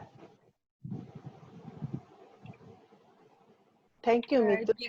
হ্যাঁ, যে কোশ্চেনটা করেছেন যে উনি আসলে জানতে চাচ্ছেন যে ওনার যেটা অভিজ্ঞতা যে মেয়েরা বোধহয় আগে কথা বলে ছেলেদের চাইতে, সেটা বোধহয় জানতে চাচ্ছে, তাই না? আমার অবশ্য এই ধরনের জিনিস জানা নাই, কিন্তু অনেকেই এটা বলে। সেটা আসলে আমরা যে রোজমেরি যে এটা বললেন যে তাতে আমার কাছে মনে হয় যে খুব ডিফারেন্স হওয়ার কথা না। মানে সেটা তো কত আর দিলে হবে, সে 2-4 দিন বা সপ্তাহখানেক এরকম, এটা আমার কাছে মনে হয় না যে এটা সেক্সের সাথে কোনো ডিফারেন্স আছে। তবে এটা যেটা রোজমেরি যে কথাটার খুব গুরুত্ব দিয়েছেন, আমি ওইটা আমি অ্যাপ্রিসিয়েট করছি যে রোজমেরি তুমি যে তুমি করে বলি সবাই অনেক বয়স অবশ্যই অবশ্যই ওকে ওকে ইটস অলরাইট যে তুমি যে ইয়েটার কথা বললে যে চার্টটার কথা বললে যে এটা সবার কাছে থাকা উচিত, তো তুমি যদি ওইটা নিশ্চয়ই এটা অনলাইনে বা কিছুতে তুমি দিয়ে দিতে পারো যে যাতে আমরা সহজেই সেটা পেতে পারি, সবাই যাতে আমরা পৌঁছে দিতে পারি। আর এখন তো মানুষের কাছে পৌঁছানো খুব কঠিন না, সবাই তো আমরা এখন হয় ল্যাপটপের সামনে নয় টেলিভিশনের সামনে বসে আছে এই লকডাউন অবস্থায়। কাজে আমার মনে তুমি একটা চিন্তা করতে পারো ওই জিনিসটা যে তুমি পৌঁছে দিতে চাচ্ছ, এখন মনে হয় যে পৌঁছে দেওয়ার অনেক সুযোগ আছে। তুমি যদি আমি সেই রিপি আপাকে দিয়ে দিব, আপা I আমি will রিপি share আপাকে with my পাঠিয়ে group. দিলে তো রিপি আপা শেয়ার করে দিবে সবার Yes, সাথে। I will do with my group. আর যেখানে রিচার্ড গোমেজ আপনি বললেন, আমি Yes. দেখেছি ইউএস হসপিটালে বাচ্চা যেদিন হয়, কারণ আমার মেয়ের জন্ম তো এখানে যুক্তরাষ্ট্রে ওয়াশিংটন ডিসিতে, তখন দেখলাম যে ওরা বাচ্চার উপর একটা টেস্ট করলো, ওটার নাম যতদূর মনে হয় Apgar test, something like that, Apgar test. ওখানে ওরা দেখলো যে বাচ্চাটার, হ্যাঁ ওটার নাম কি, হ্যাঁ আপগার্ড, ঠিকই আছে, হ্যাঁ আপগার্ড টেস্ট, যে ওটার মধ্যে দেখলো যে ওর চোখের মুভমেন্ট, ওর নিঃশ্বাস, ওর কতগুলো প্রায় 7-8টা টেস্ট ওরা করে দেখলো যে বাচ্চাটা কি ডেভেলপমেন্টালি ঠিক আছে কিনা। আমাদের দেশে বাচ্চা হওয়ার সাথে সাথে ওই টেস্টটা হয় কিনা আমি জানি না, তবে যেটা আমরা আজকে জানলাম যে এই যে ডেভেলপমেন্টাল ব্যাপারগুলো যেটা রোজমেরি বললেন, ডক্টর সামিরা, আমরা কিন্তু এটা ঘরে থেকে যদি 4টা থাকি তাহলে বাবা মাই সেটা করে নিতে পারে। আর এটা আমাদের বাংলাদেশের প্রতিটি ঘরে, ডক্টর সামিনা তো কাজ করেন, ওনার কাজই হচ্ছে আর্লি চাইল্ডহুড এডুকেশন। এই ব্যাপারগুলো যদি টেস্টিং আমরা আরম্ভ করি, প্রত্যেকটা মার হাতে বাবার হাতে বুকলেটটা দিয়ে দিই, তারাও কিন্তু তখন বুঝে ফেলতে পারবে যে কোনো তার ডেভেলপমেন্টাল চ্যালেঞ্জ আছে কিনা আর্লি অন। যেমন লিপি আপা, আমি আমার সেমিনার ইন জানুয়ারিতে শেষে কিন্তু ওদের হাতে প্রত্যেকের হাতে ওটার কপি দিয়েছিলাম এবং বলেছিলাম যে কারণ ওটা তো সবাই young student in Dhaka university, ওরা একটা ইনিশিয়েটিভ নিয়েছিল যে ওরা হসপিটালে, কারণ ডাক্তাররা তো বাংলাদেশে দেয় না, তো যে হসপিটাল থেকে ওরা দেখবে যে যেই প্যারেন্টস গুলো মাত্র সদ্য ডেলিভারি দিল ওই প্যারেন্টস যখন বাসায় যাচ্ছে ওরা যেন ওই লিস্টটা নিয়ে যেন বাসায় যায়। এটা হলে কিন্তু অনেকটা বেটার হয়, কারণ আমাদের এখানে তো আমরা বাচ্চাদেরকে হওয়ার পর একটা ডাক্তার অথবা পিডিয়াট্রিশিয়ানের আন্ডারে রাখি, they have their own notebook, we have their as a parents our own notebook, every time আমরা যাচ্ছি ওরা লিখে দেয়, সো কানেক্টেড। কিন্তু ওখানে তো সেটা হয় না। সো হসপিটাল থেকে যদি ডেলিভারি প্যারেন্টসদের যদি দিয়ে দেওয়া হয়, I think that would be the best help to the young generation. Actually, I'm a teacher. One of my students actually he married, and when his first baby actually he was asking me that his son was not talking. Actually he was aged 2 or 2.5 year or like that, but he cannot speak. So he was asking what to do, and I asked, it's maybe normal actually if though you are both the husband and the wife are outside working, and they don't, the baby is not getting any companion, actually it may be a problem actually for them. All right, then what we are supposed to do in that case, আমাদের বাংলাদেশে কেন যেটা হয়, বাচ্চাটা যখন শুরু হয় তখন শুধু বাচ্চাটাকে শোয়ায় রাখলে হবে না, বসায় রাখলে হবে না, এভরি সিঙ্গেল ডে দ্যাট বাচ্চা নিড সাম অ্যাক্টিভিটিস, বলার, ফিজিক্যাল ল্যাঙ্গুয়েজ। ওই সময় যদি ওরা, এটাই তো আমি লাস্ট ইস্যুতে বললাম যে 0 to 3 years হলো গিয়ে বাচ্চাদের ব্রেনটা হলো গিয়ে তোমার পুরো একটা মেশিন চালু করার জন্য। তো এখন অল অফ সাডেন বাচ্চারা যদি, মা বাবা যদি এত কাজে ব্যস্ত থাকে, তারপরে যদি বাচ্চার সাথে যদি না খেলে নাই করে, বাচ্চাটা কিভাবে বুঝবে যে আমাকে বলতে হবে? ওখানে যদি শুরুতেই যদি সেখানে যদি ল্যাকটা রয়ে যায়, যে জাস্ট আসলো, স্নান দিল, খাওয়াইলো, শোয়াই দিল, ওটা তো হবে না। এই ওয়ার্ড বলা, কথা, রিপিট এন্ড রিপিট, প্রিন্ট, ফোনিক, মানে লিটারেসি ডেভেলপমেন্টের জন্য এবং ফিজিক্যাল ডেভেলপমেন্টের জন্য রিচার্ড ছোটকাল থেকেই প্যারেন্টসদেরকে সেটা ইগনোর করলে হবে না। এবং আমি লাস্ট ক্লাসেও বলছিলাম যে কোলে রেখে যে আমরা দেই, বাচ্চাটা কানলো আর কোলে নিয়ে নিলাম না, every single day we should put the baby কোন একটা খালি জায়গায়, না খালি জায়গায় দিয়ে দাও, ওকে হাত পা ছুটতেই হবে, হাত পা না ছুটলে তো ওখানেই তো ওর হাত পা গুলো বসে যেতেছে কোলে থাকতে থাকতে। Yes. Thank you so আমাদের much, Rosemary. মিতু আপা We have একটা another কোশ্চেন ছিল আমার question. কাছে। Deepan. হ্যাঁ Yes, go হ্যাঁ ahead. হ্যাঁ আমি মিতু আপার কাছে প্রশ্ন করছি, যেহেতু আপনি আপনার কারিকুলাম ডেভেলপমেন্ট নিয়ে বলছেন, বিশেষ করে বাংলাদেশের পার্সপেক্টিভে আর্লি চাইল্ডহুড এডুকেশন যদিও খুব বেশি দিন না, প্রথমে এনজিও সেক্টরের মাধ্যমে আমাদের আর্লি চাইল্ডহুড এডুকেশনটা আসছে, পরবর্তী গভর্নমেন্ট খুব করেছে, কিন্তু এখানে তো কোনো ইউনিফর্মিটি নাই। যে যার মতো করে আর্লি চাইল্ডহুড এডুকেশন করেছে, কন্টেন্ট সিলেক্ট করেছে, তাদের কারিকুলাম ডিজাইন করছে, কিন্তু কোনো নির্দিষ্ট কোনো গাইডলাইন্স বা কিছু নাই নাই। যেটা দিয়ে তার কন্টেন্ট বা তার কগনিটিভ ডেভেলপমেন্ট বা সাইকোমোটর ডেভেলপমেন্ট অ্যাসেস হতে পারে। তা অ্যাজ এ এক্সপার্ট আমি আপনার কাছে জানতে চাই যে বাংলাদেশের জন্য এমন কি নীতি গ্রহণ করা উচিত যে যে যার মতো করে কারিকুলাম যেটাই করুক, এই মিনিমাম অ্যাসেসমেন্টটা যাতে সাকসেস হতে পারে, এটার জন্য আমরা কি করতে পারি? Mitu, Deepan. before you answer, can I just translate it for the English speakers? What the questioner asked, that in Bangladesh we do not have a standardized. Acha, no. We don't We have. got that. We have got that. But everybody is. But what Deepan Mitra was saying, his question, that everybody is applying early childhood development in a different As their own way. As their in own their way. own way, different way, own way. So what is there? So Dr. Samina Chaudhary is saying that there is something, and Mitu, I will also give you Definitely. the floor. Both of you can answer. 20 years ago আমরা এটা করেছি ICMH, I was there, হ্যাঁ, institute of child and mother health, তখন থেকে early childhood ডেভেলপমেন্টের উপর curriculum development হয়েছে, government এটা এন্ডোর্স করেছে, এটা আছে, এবং এটা নিয়ে অনেক জায়গায় যে শিশু আর্লি চাইল্ড ডেভেলপমেন্ট বিভিন্ন সেন্টার আছে। আমার মনে হয় যে দীপন তুমি ওটা খুঁজলেই পাবে যে এটা কিন্তু আছে আমাদের এখানে খুব ভালো ভালো শিশু, যদি শিশু হাসপাতালে যাও। জি ভাইয়া থ্যাংক বলো। ইউ আপা।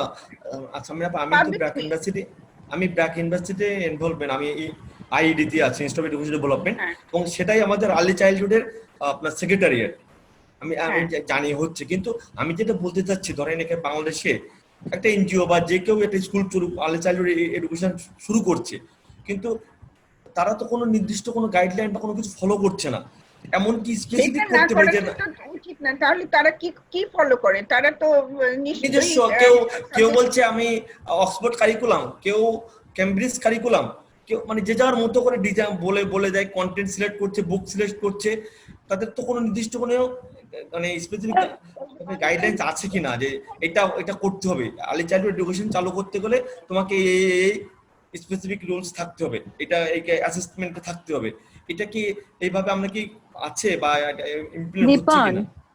দীপন, বাংলাদেশের জন্য যেটা প্রথম দরকার, আমার জানুয়ারি মাসের ভিজিটের পরে সবচেয়ে বড় কথা হলো যে কেউই একটা ফ্ল্যাট নিয়ে একটা ডে কেয়ার শুরু করে দিল, কিন্তু এটা তো সার্টিফাইড হতে হবে, গভর্নমেন্ট থেকে তো লাইসেন্সিং থাকতে হবে, লাইসেন্স স্পেশালিস্ট থাকতে হবে, সেটা তো নেই, কেউ তো নেই যে এসে দেখবে যে এগুলো মেনটেন হচ্ছে কিনা। আমাদের এখানে তো লাইসেন্সিং স্পেশালিস্ট, এটা করতে আমাদের 6 মাস লেগে যায়, ওটা অ্যাপ্রুভ, এবং তারা আনএক্সপেক্টেড ভিজিট করে এবং অ্যানাউন্সড ভিজিটও করে।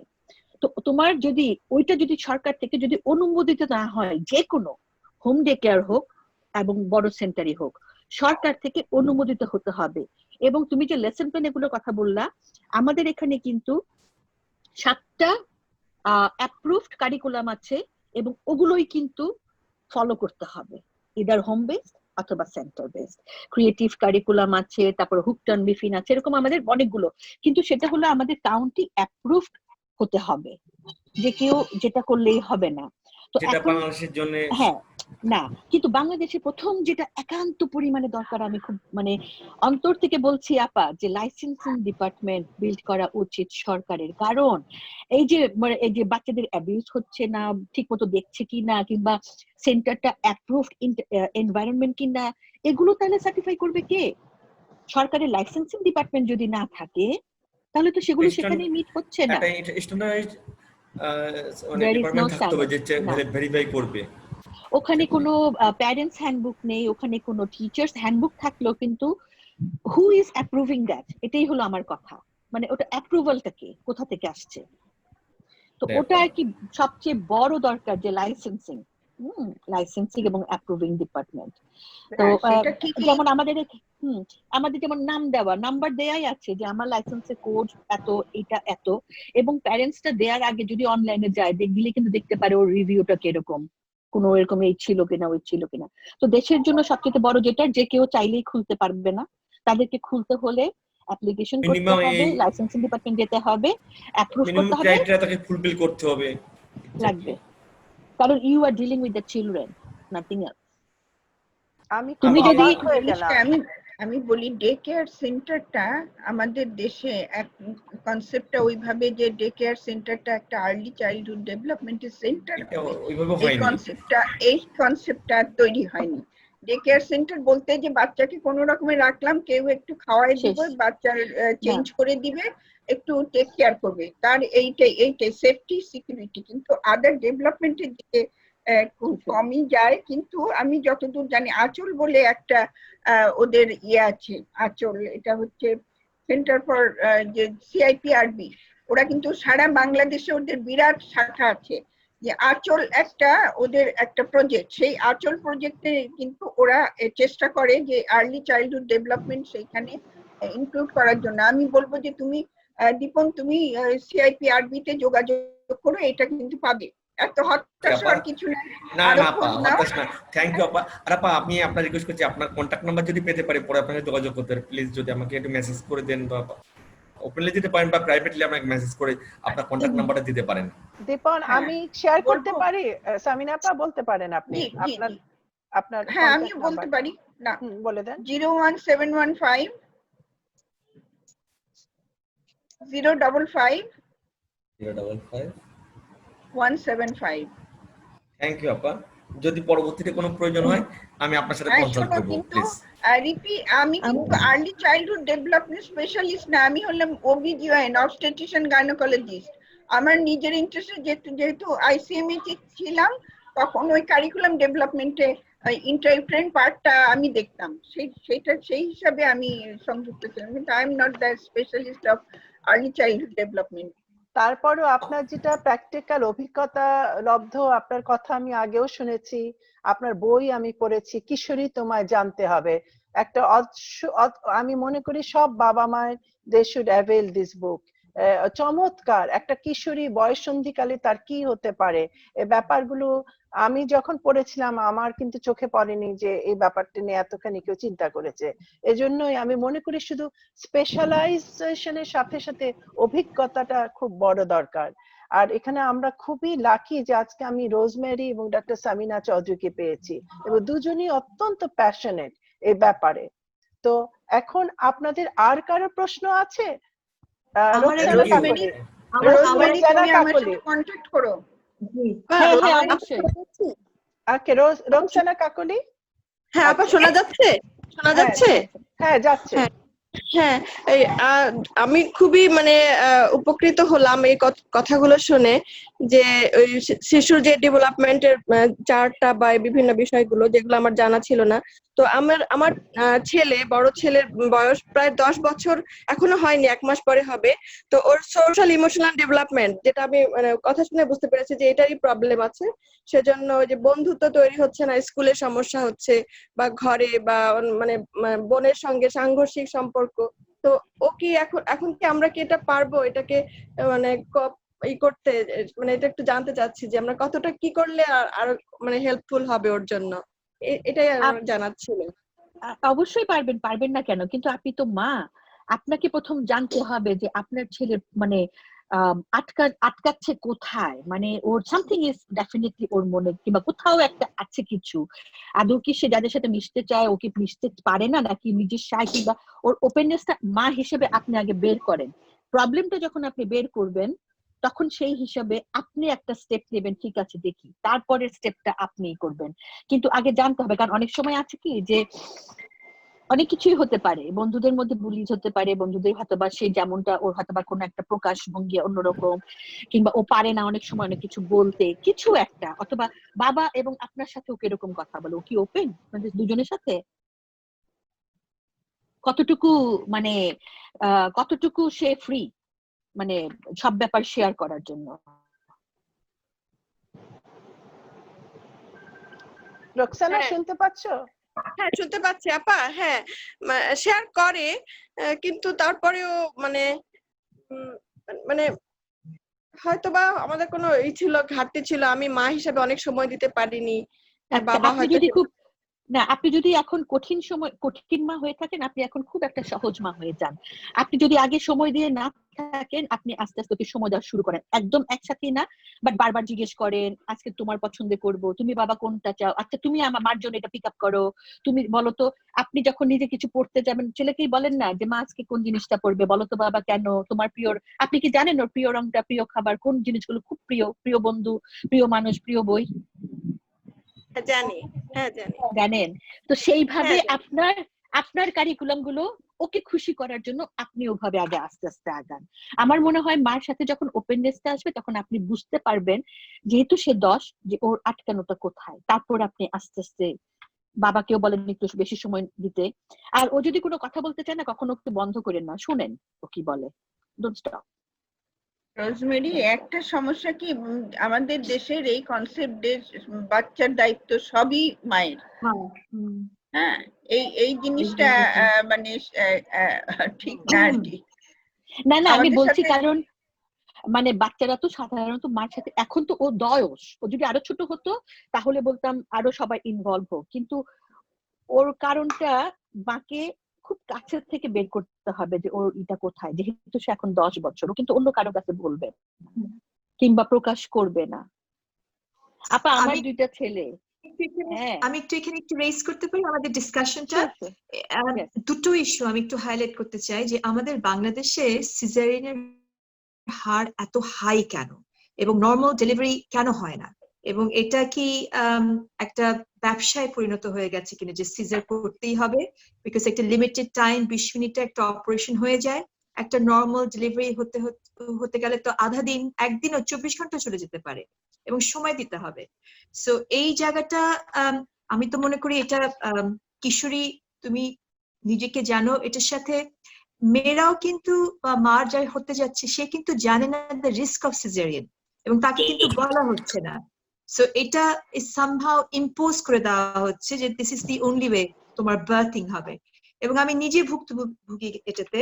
আমার মেজো ছেলেটা আপনার এরকম সিজারিয়ান করার জন্য ডক্টর তো অলরেডি আপনার ওটি রেডি করে দিল, যেহেতু আমার বড়টা বাইরে হয়েছে, আই ওয়াজ ভেরি ফ্যামিলিয়ার কিভাবে কি হতে হবে, এবং আমি জানি আমার ডেটও এখনো হয়নি।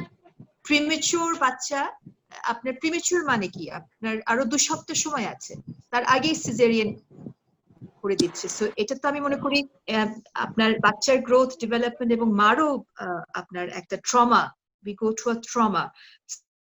তো এই জায়গাটাতে যথেষ্ট আমি কি এটা নিয়ে কত বলবো? ঠিক আছে, অবশ্যই। তার আগে একটা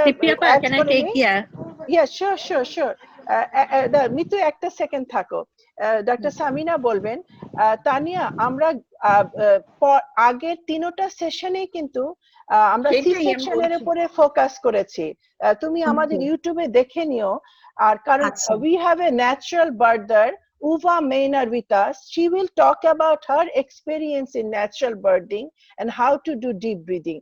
So you have raised a very important issue and topic we already discussed, and we also had the family planning officer in our previous session. He also shared his concern that in Bangladesh, actually, they think it has gone up to 70%. It is extremely harmful. It has turned into a capitalist market by even capitalizing women's womb. আর এটার জন্য নারীরা তারাও দায়ী, কারণ তারাও এখন pain সহ্য করতে চায় না, মাথায় এমনই brain wash, they are also opting for C section.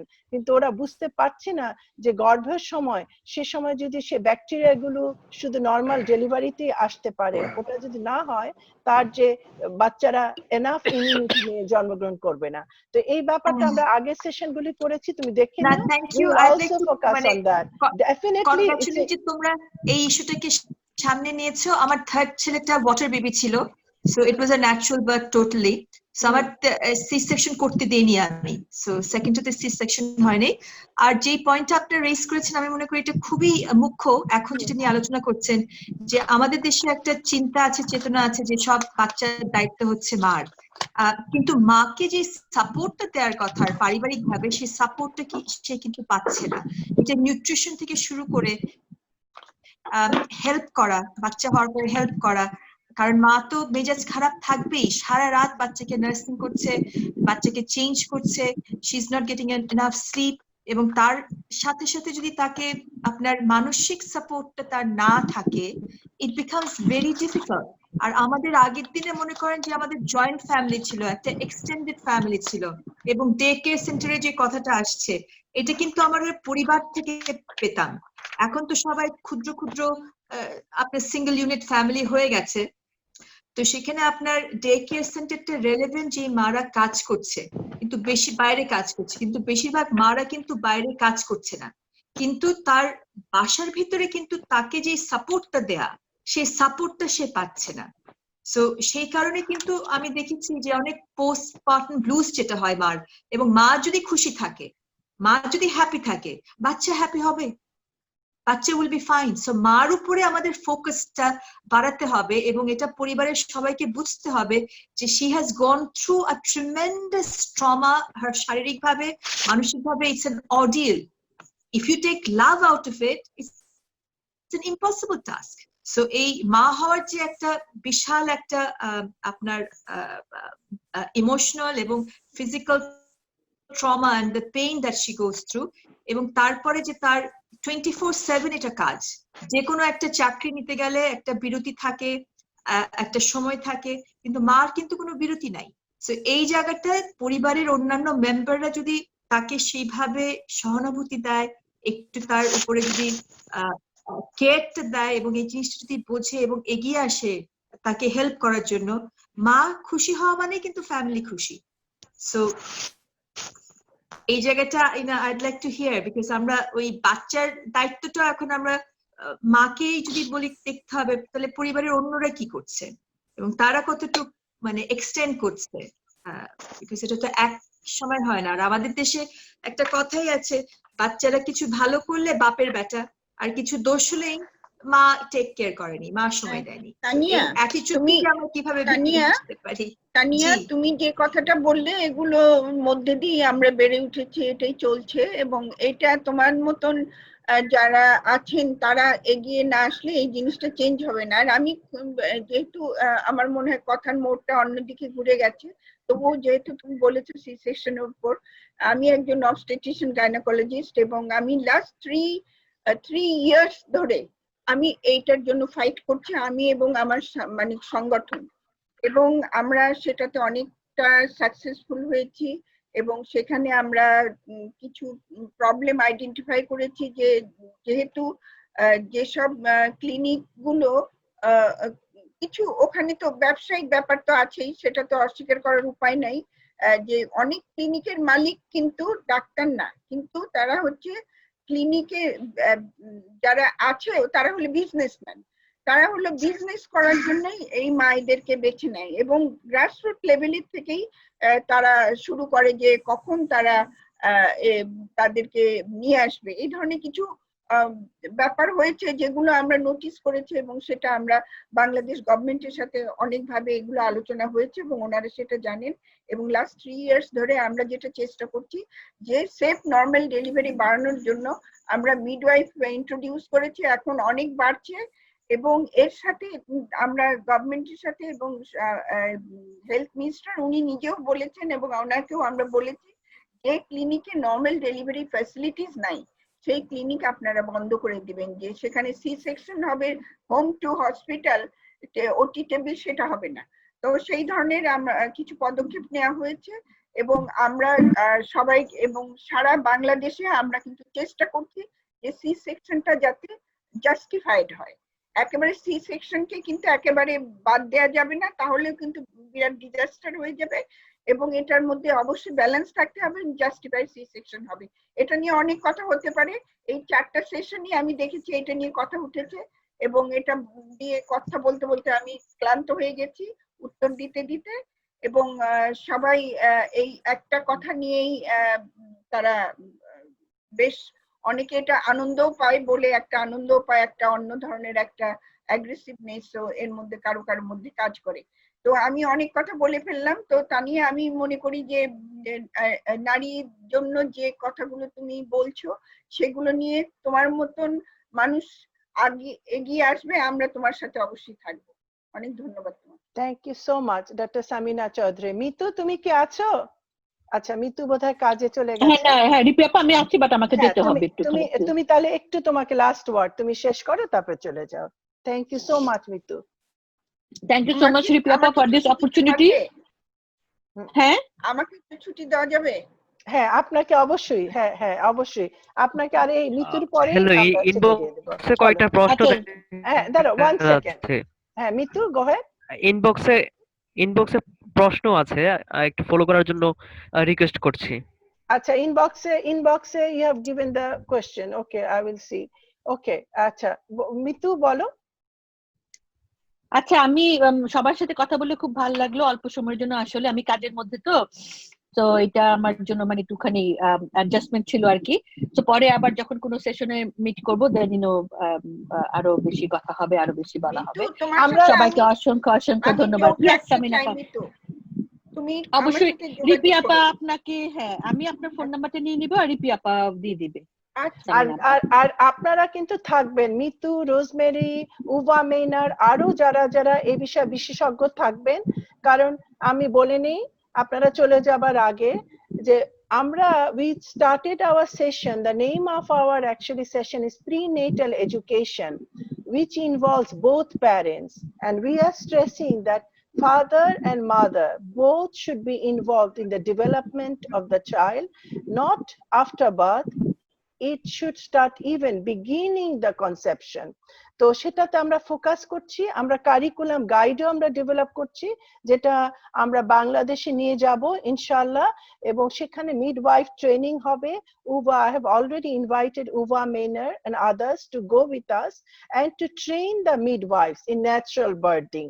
এবং আমরা যদি ওখানে একটা অনেকটা আশ্রমের মতো করলাম, আনন্দ আশ্রম, সেখানে মারা যাবেন, ভবিষ্যতের মারা যাবেন, they will go, they will learn yoga, meditation, beautiful music থাকবে, কালারিং থাকবে, প্রার্থনা থাকবে, এবং সেখানে তারা শিখবেন।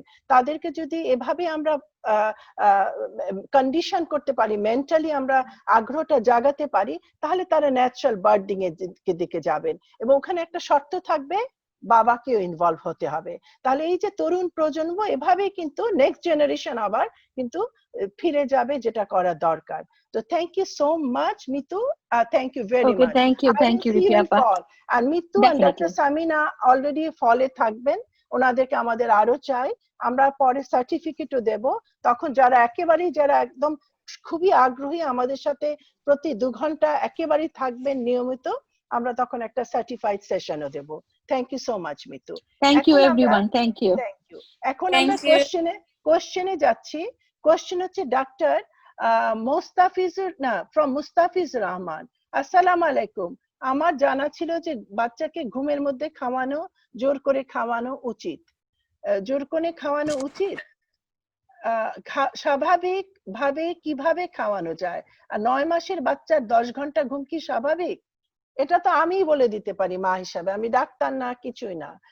প্রথম কথা যে বাচ্চাকে ঘুমের মধ্যে তো অবশ্যই খাওয়াবেন না, বিকজ একটা শিশুর তো ঘুমের খুবই দরকার। ও যদি ঘুমাচ্ছে, ওকে তো ঘুমাতেই দেওয়া উচিত, তারপরে আমার বিশেষজ্ঞরা বলবেন। আর স্বাভাবিকভাবে কিভাবে খাওয়ানো যায়? আর 9 মাসের বাচ্চা 10 ঘন্টা ঘুম কি স্বাভাবিক? আমার তো মনে হয় অবশ্যই স্বাভাবিক। আর স্বাভাবিকভাবে খাওয়ানো, আমি বুঝি না, বাংলাদেশের এটা একটা প্রায়ই দেখেছি ঘটনা, যে মারা পিছে পিছে ঘুরতে থাকে খাবার নিয়ে, আর বাচ্চা খাচ্ছে না, এই দৌড়ে যাচ্ছে। কিন্তু আপনি দেখবেন কাজের যে মেয়েটা কাজ করে, কাজের মেয়ের বাচ্চারা আমি দেখেছি দে আর ইটিং দেমসেলভস। এটা কি করে হয়? তার মানে এটা বাচ্চার ওই অভ্যাসটা কিন্তু আমরাই গড়ে দিচ্ছি।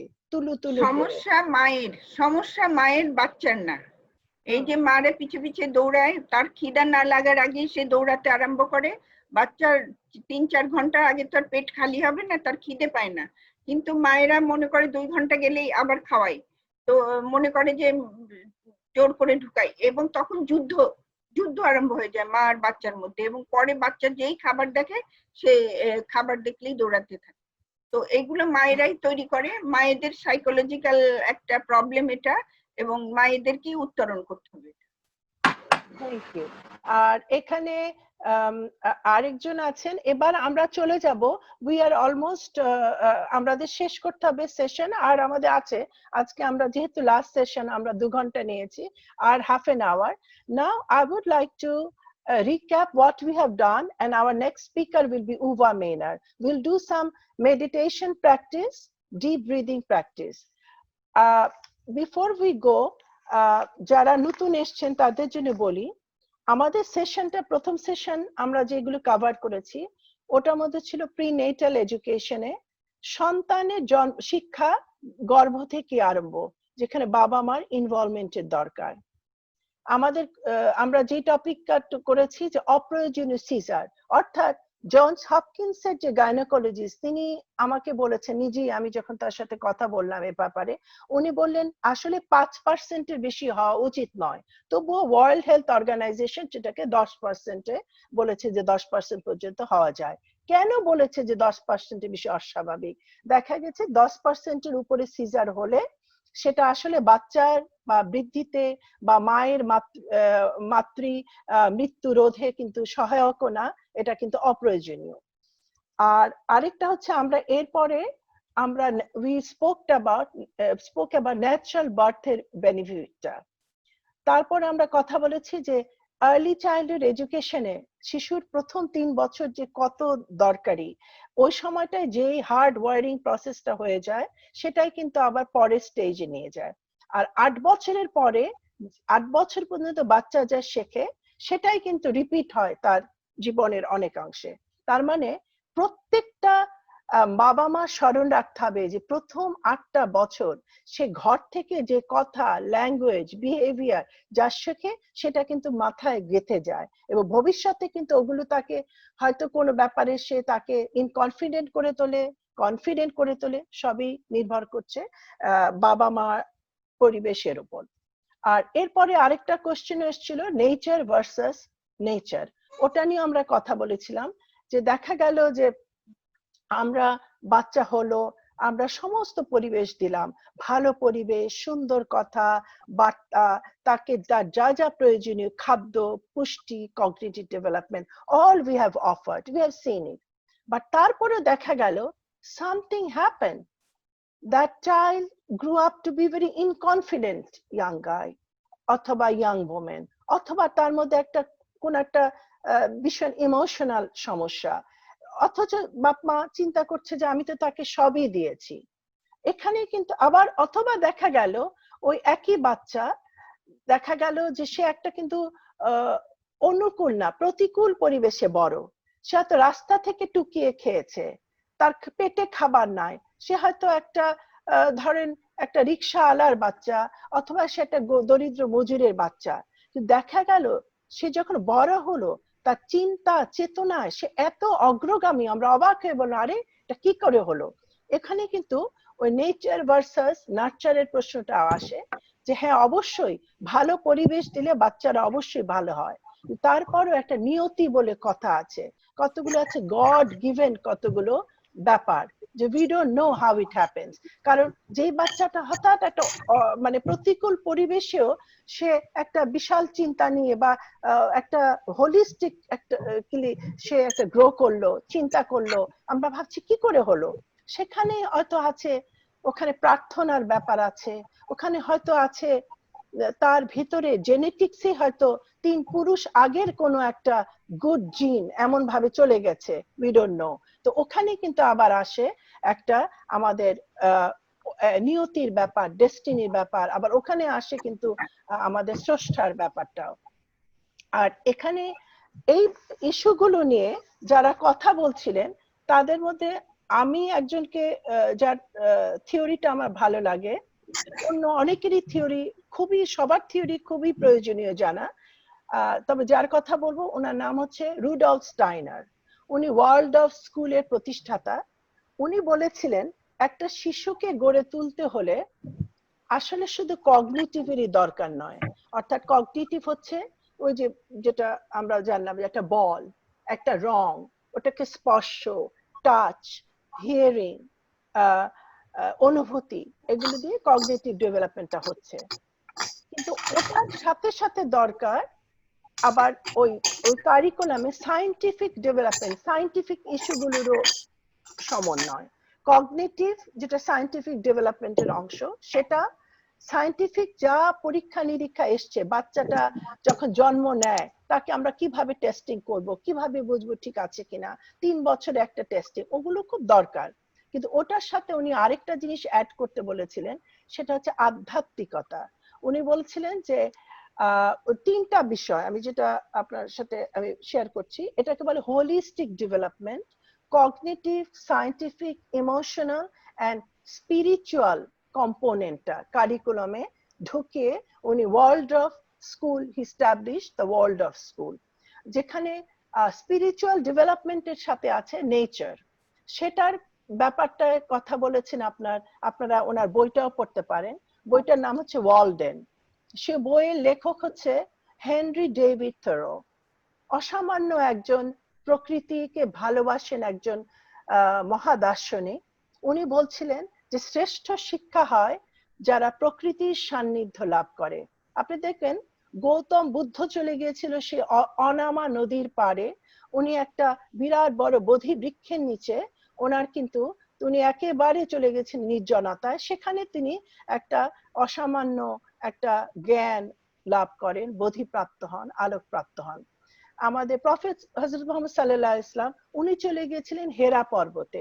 হি went far into the cave, he meditated and then he got those empowering revelations, and the first word of the revolution was read, knowledge.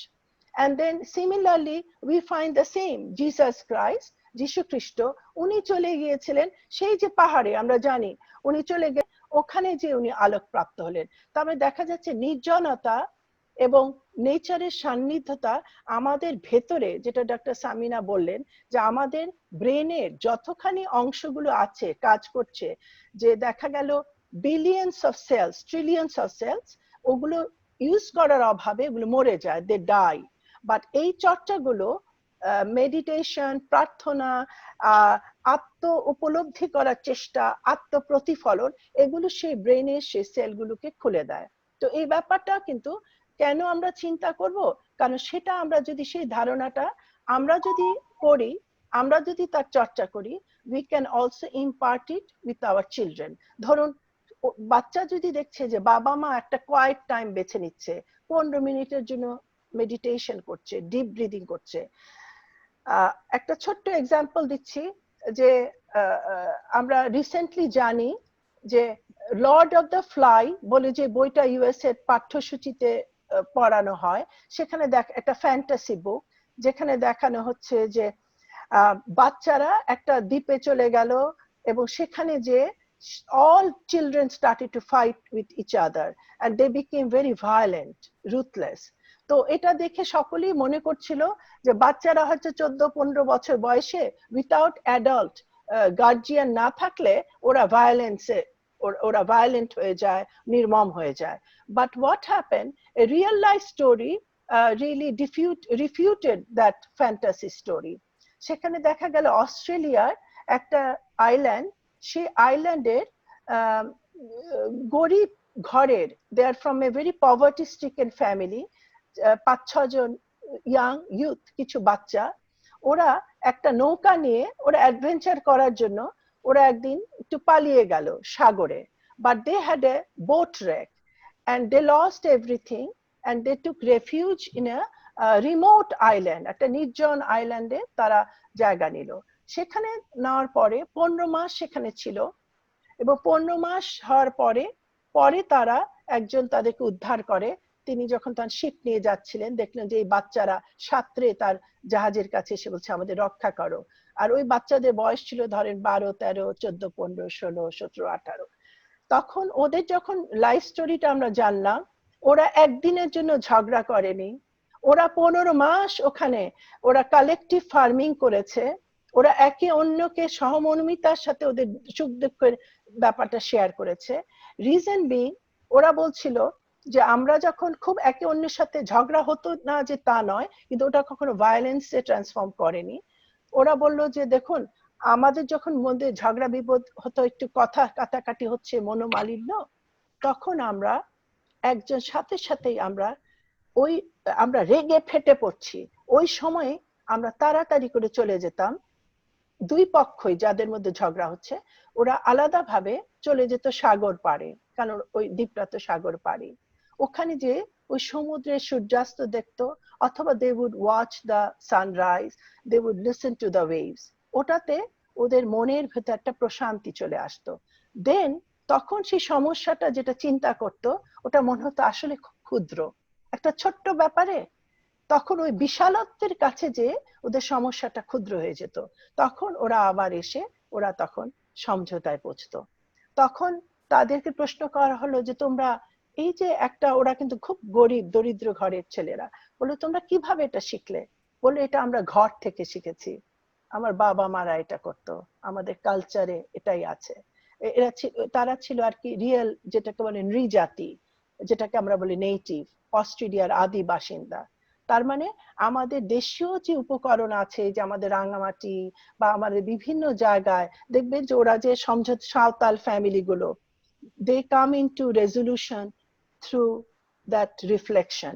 এগুলোকে আমাদের আর্লি চাইল্ডহুড কারিকুলামের মধ্যে শুধু প্রয়োগ না, দীপন মিত্র যেটা বললো যে আমাদের সেটাকে প্রয়োগ করার পরেও আমাদের সরকার, আমাদের রাষ্ট্রকে সচেতন হতে হবে সেগুলো আসলেই প্রয়োগ হচ্ছে কিনা, প্রতিটি ঘরে ঘরে বার্তা যাচ্ছে কিনা।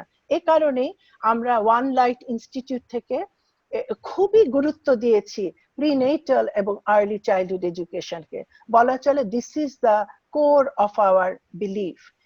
তো এখন আমি Uffa মেইনার, I would like to for you to begin your session. Uva Miner is a trained natural birther. She has years of experience. She is originally from Austria, raised in Germany, and now she has been a resident in Costa Rica for many, many years. She is an amazing lady. I had the pleasure of knowing her while I lived in Costa Rica for about 10 years. Uva Miner, the floor is yours. Unmute, Uva, unmute. Amar, unmute Uva. Okay, I'm muted. Thank you very much for being here. Thank you very much. I love to connect with you, which is so far away, but it just shows that we are all the same. It doesn't matter where we are on this planet. We are mothers and fathers, and we love our families. So when I work with the families towards having a good birth, a conscious birth, we start, one thing is the breathing, because the breath is life.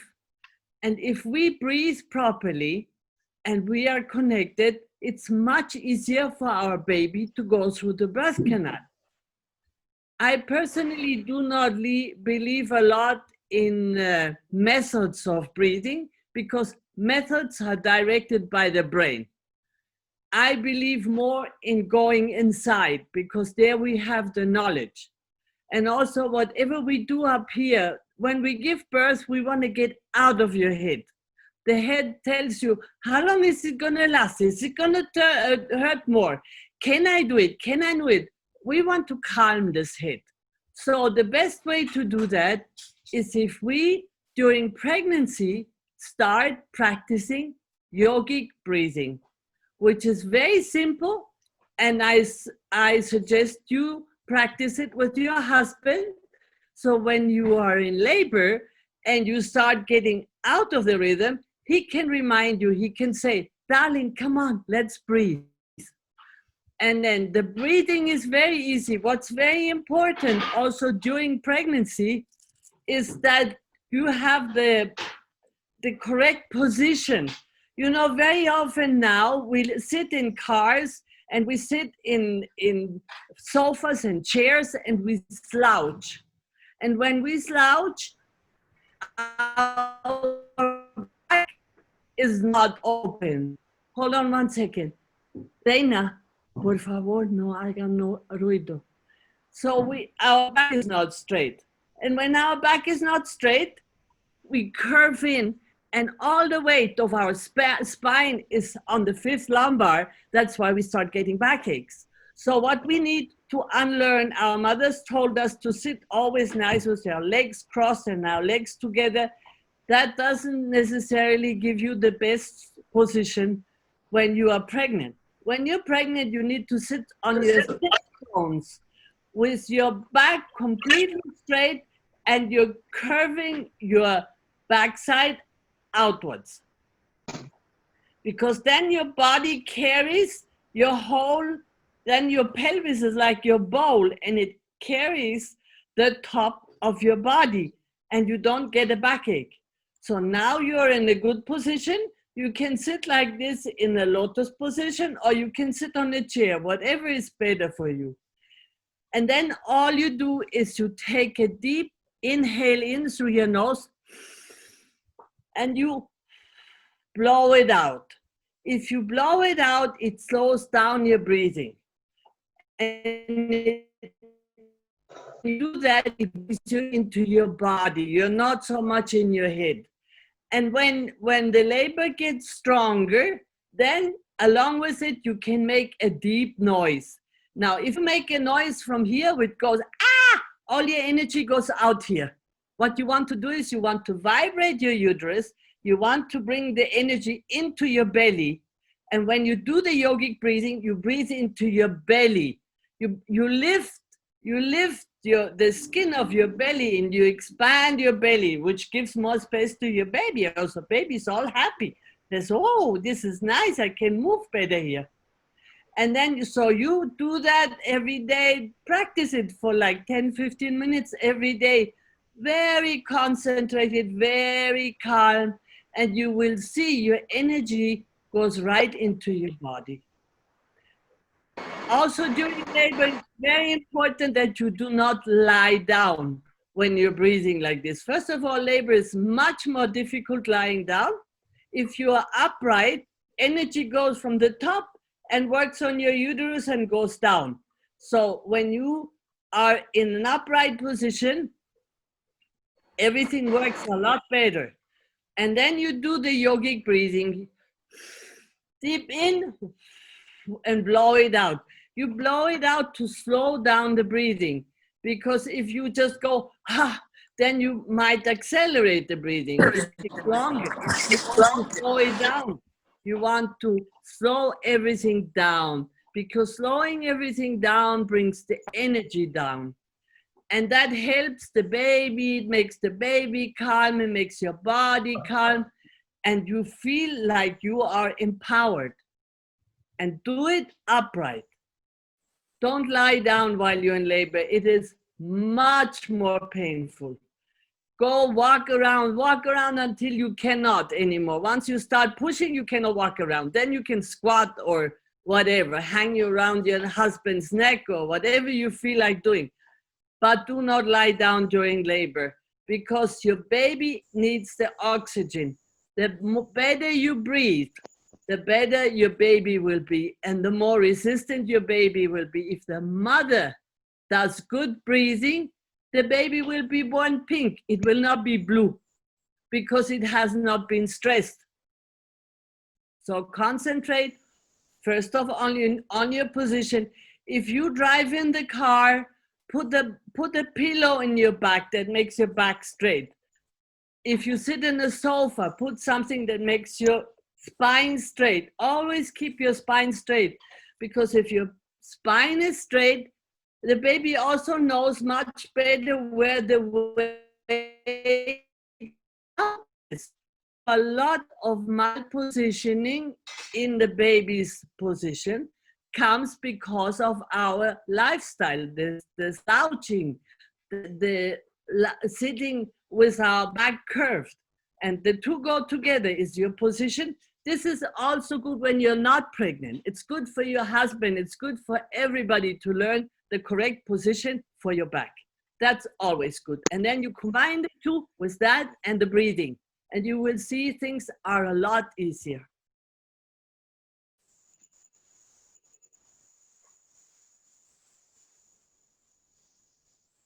Unmute. Thank you very much, Uva. A question has been addressed to you, I guess. The question is, it is addressed by Nilufar Begum. Midwives training may be best way for proper implementation of early childhood development. Minimum, how much session is better for midwife? In villages or marginal community, pregnant women share with midwives. So trained midwife suggests proper guideline from beginning. So I understand that first important segment of this question is how much session is better for midwife, since in the village area many majority of women give birth through midwives. So as a practitioner, what is your suggestion? Uva. I suggest, I like to work when many parents come to me when they decide they want to have a baby. And we work on conscious conception, on cleansing, on physical, on emotional, on spiritual. We go into all kinds of things. And then once the mama is pregnant, then we go with the family. I see them every 4 weeks. But I don't see them for 10 minutes. I see them sometimes for 4 hours, where we talk about the relationship with the mother. How has she learned what is mothering about? How is her relationship with her father? How is the relationship with her husband? How is your husband? We work about all these emotional aspects also. Apart from the physical, we work on nutrition. We work on exercise, we work on what her lifestyle is doing. How are you feeling? It becomes a sacred space where we come and we meet together to make this the best possible way for this baby to come on earth. And then I see them every 4 weeks until 28 weeks. At 28 weeks time, I see them every 2 weeks. And from 36 to birth, I see them every week. And I check all the physical details. That is the minimum. The physical details are very important, but they don't take a long time. We talk about birth. What are you feeling? What are your fears? And we really try to become open and honest about everything. And it's very important also for fathers to do that, because there's 2 people, there's 3 people. There's a mother, a father, and a baby. And we work together. Uva, how many, say if I want to take the training, or Nilufar or any other person would like to take a midwife training, how many years? Is it a course? How many sessions you have to take to become a midwife? You know, I think midwife, that takes I work with my assistants, they train with me, and I always say it takes a minimum of 3 years to become a midwife, because you cannot learn to become a midwife from a book. This is a craft which has many, many, many levels. The mental is maybe the least one. আচ্ছা, আমি বাংলায় বলি, Uffa যেটা বললো, যারা আপনাদের হয়তো এটা অনেকের বুঝতে সুবিধা হবে।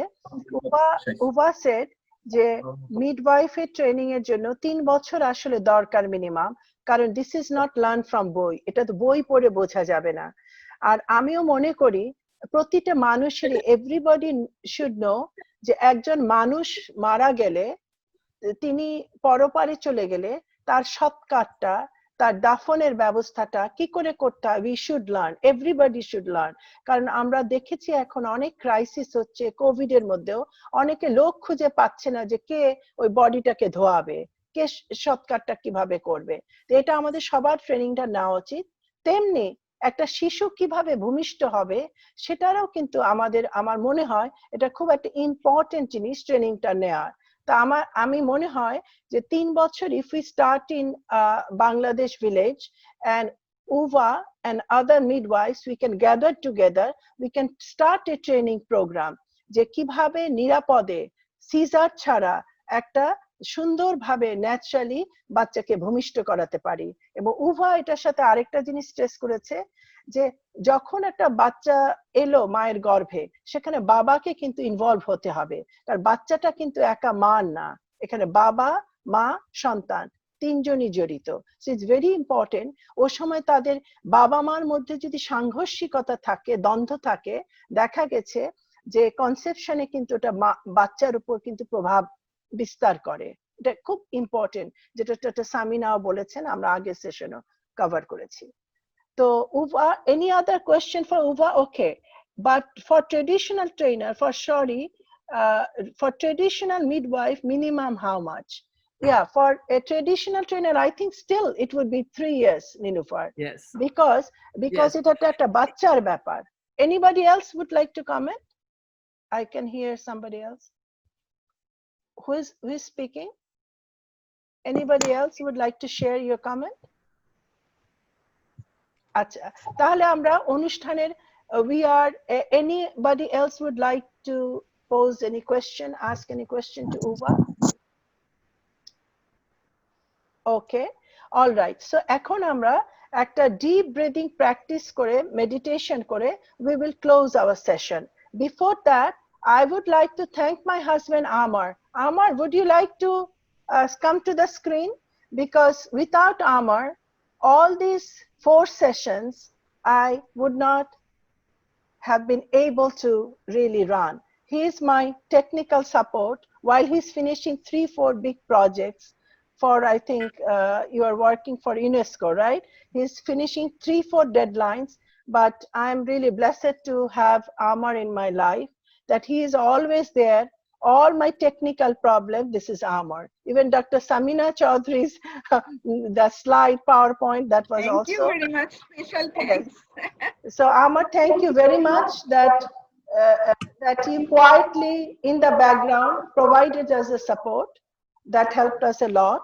আমরা মেডিটেশনটা যখন করছি এখানে I'm just sharing it informally. It's not a formal meditation, or I'm not a formal, certified in meditation practices or anything, but whatever I have gathered, understood, I would like to share with you.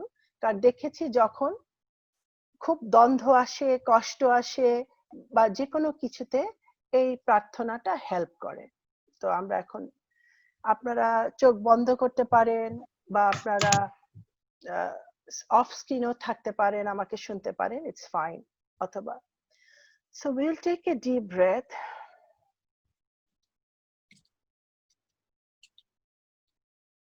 আমরা নিঃশ্বাসটা ফেলে দিচ্ছি। নিঃশ্বাসটা ফেলার সাথে সাথে আমাদের ভেতরে যে আশঙ্কাগুলো আছে, all the worries, আমাদের ভেতর যে মনোবেদনা আছে, all the sadness, আমাদের ভেতর যে দ্বন্দ্ব আছে, with our this let go, আমরা ওগুলোকে সব ঝেড়ে ফেলছি। আমি মনে করছি আমার সামনে যে সমস্যাটা এসছে, আমার মতো অগণিত মানুষ আমার আগেও সে একই সমস্যায় ফেস করেছে।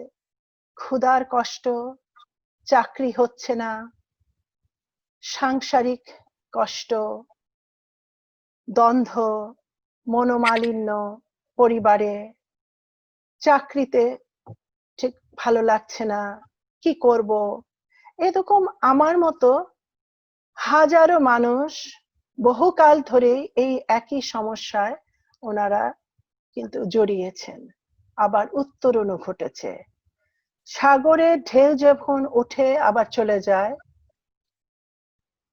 সুখ যেমন চিরস্থায়ী নয়, দুঃখ তেমন চিরস্থায়ী নয়, সব চলে যায় ঢেউয়ের মতো। একমাত্র যিনি চিরস্থায়ী তিনি আমাদের স্রষ্টা, যিনি আমাদের সৃষ্টি করেছেন তার বিশাল বিশাল বিশাল জ্ঞান, প্রেম তা দিয়ে। এবং আমরা জানি যে সমস্ত বিশ্বাসের মূলে রয়েছে এই জ্ঞান এবং প্রেম। প্রকৃতিকে ভালোবাসা, মানুষকে ভালোবাসা, আমার জীবন সাথীকে ভালোবাসা, আমার শিশুকে ভালোবাসা। আজকে আমাদের যেহেতু এই কোর্সটা, আমাদের এই সেশনগুলো প্রিনেটাল এডুকেশন, শিশুদের জন্য, আজকে আমরা এই ভালোবাসা ছড়িয়ে দেই বিশ্বের অগণিত শিশুর জন্য। আজকে এই ভালোবাসা ছড়িয়ে দিই আমার মধ্যে, কারণ আমি যদি আমার মধ্যে সেই ভালোবাসা না থাকে, আমি অন্যকে কিভাবে ছড়াবো? তো আমি নিঃশ্বাস নিচ্ছি, ডিপ ব্রিথ করছি। আমি এবার নিজের মন দিয়ে আমি তৈরি করে নিচ্ছি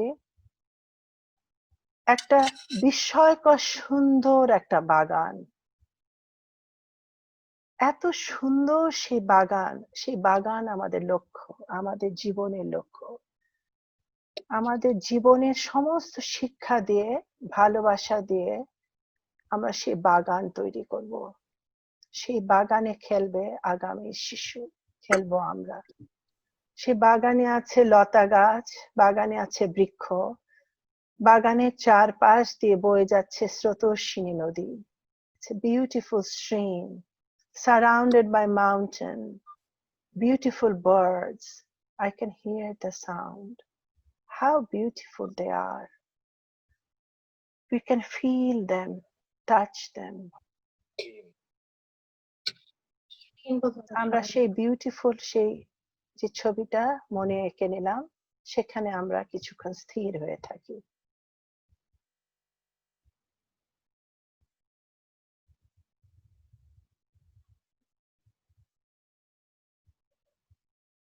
এরপর নিঃশ্বাসটা আমরা নিতে থাকি গভীর ভাবে। গভীর নিঃশ্বাসে বহু অসুখ বিসুখও দূর করা যায়, শরীরে অক্সিজেন অনেক বেশি বৃদ্ধি পায়, আমাদের মস্তিষ্ক চালনা শক্তিও বৃদ্ধি পায়, শরীর মনের নিরাময় ঘটে। আমরা তেমন গভীরে নিঃশ্বাস নেব।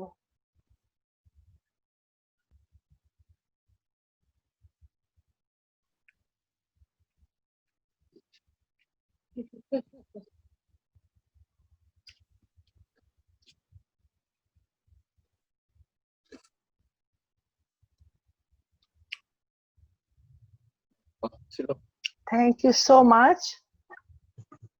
আপনারা ভালো থাকবেন, আপনাদের জীবন সুন্দর হোক, সার্থক হোক।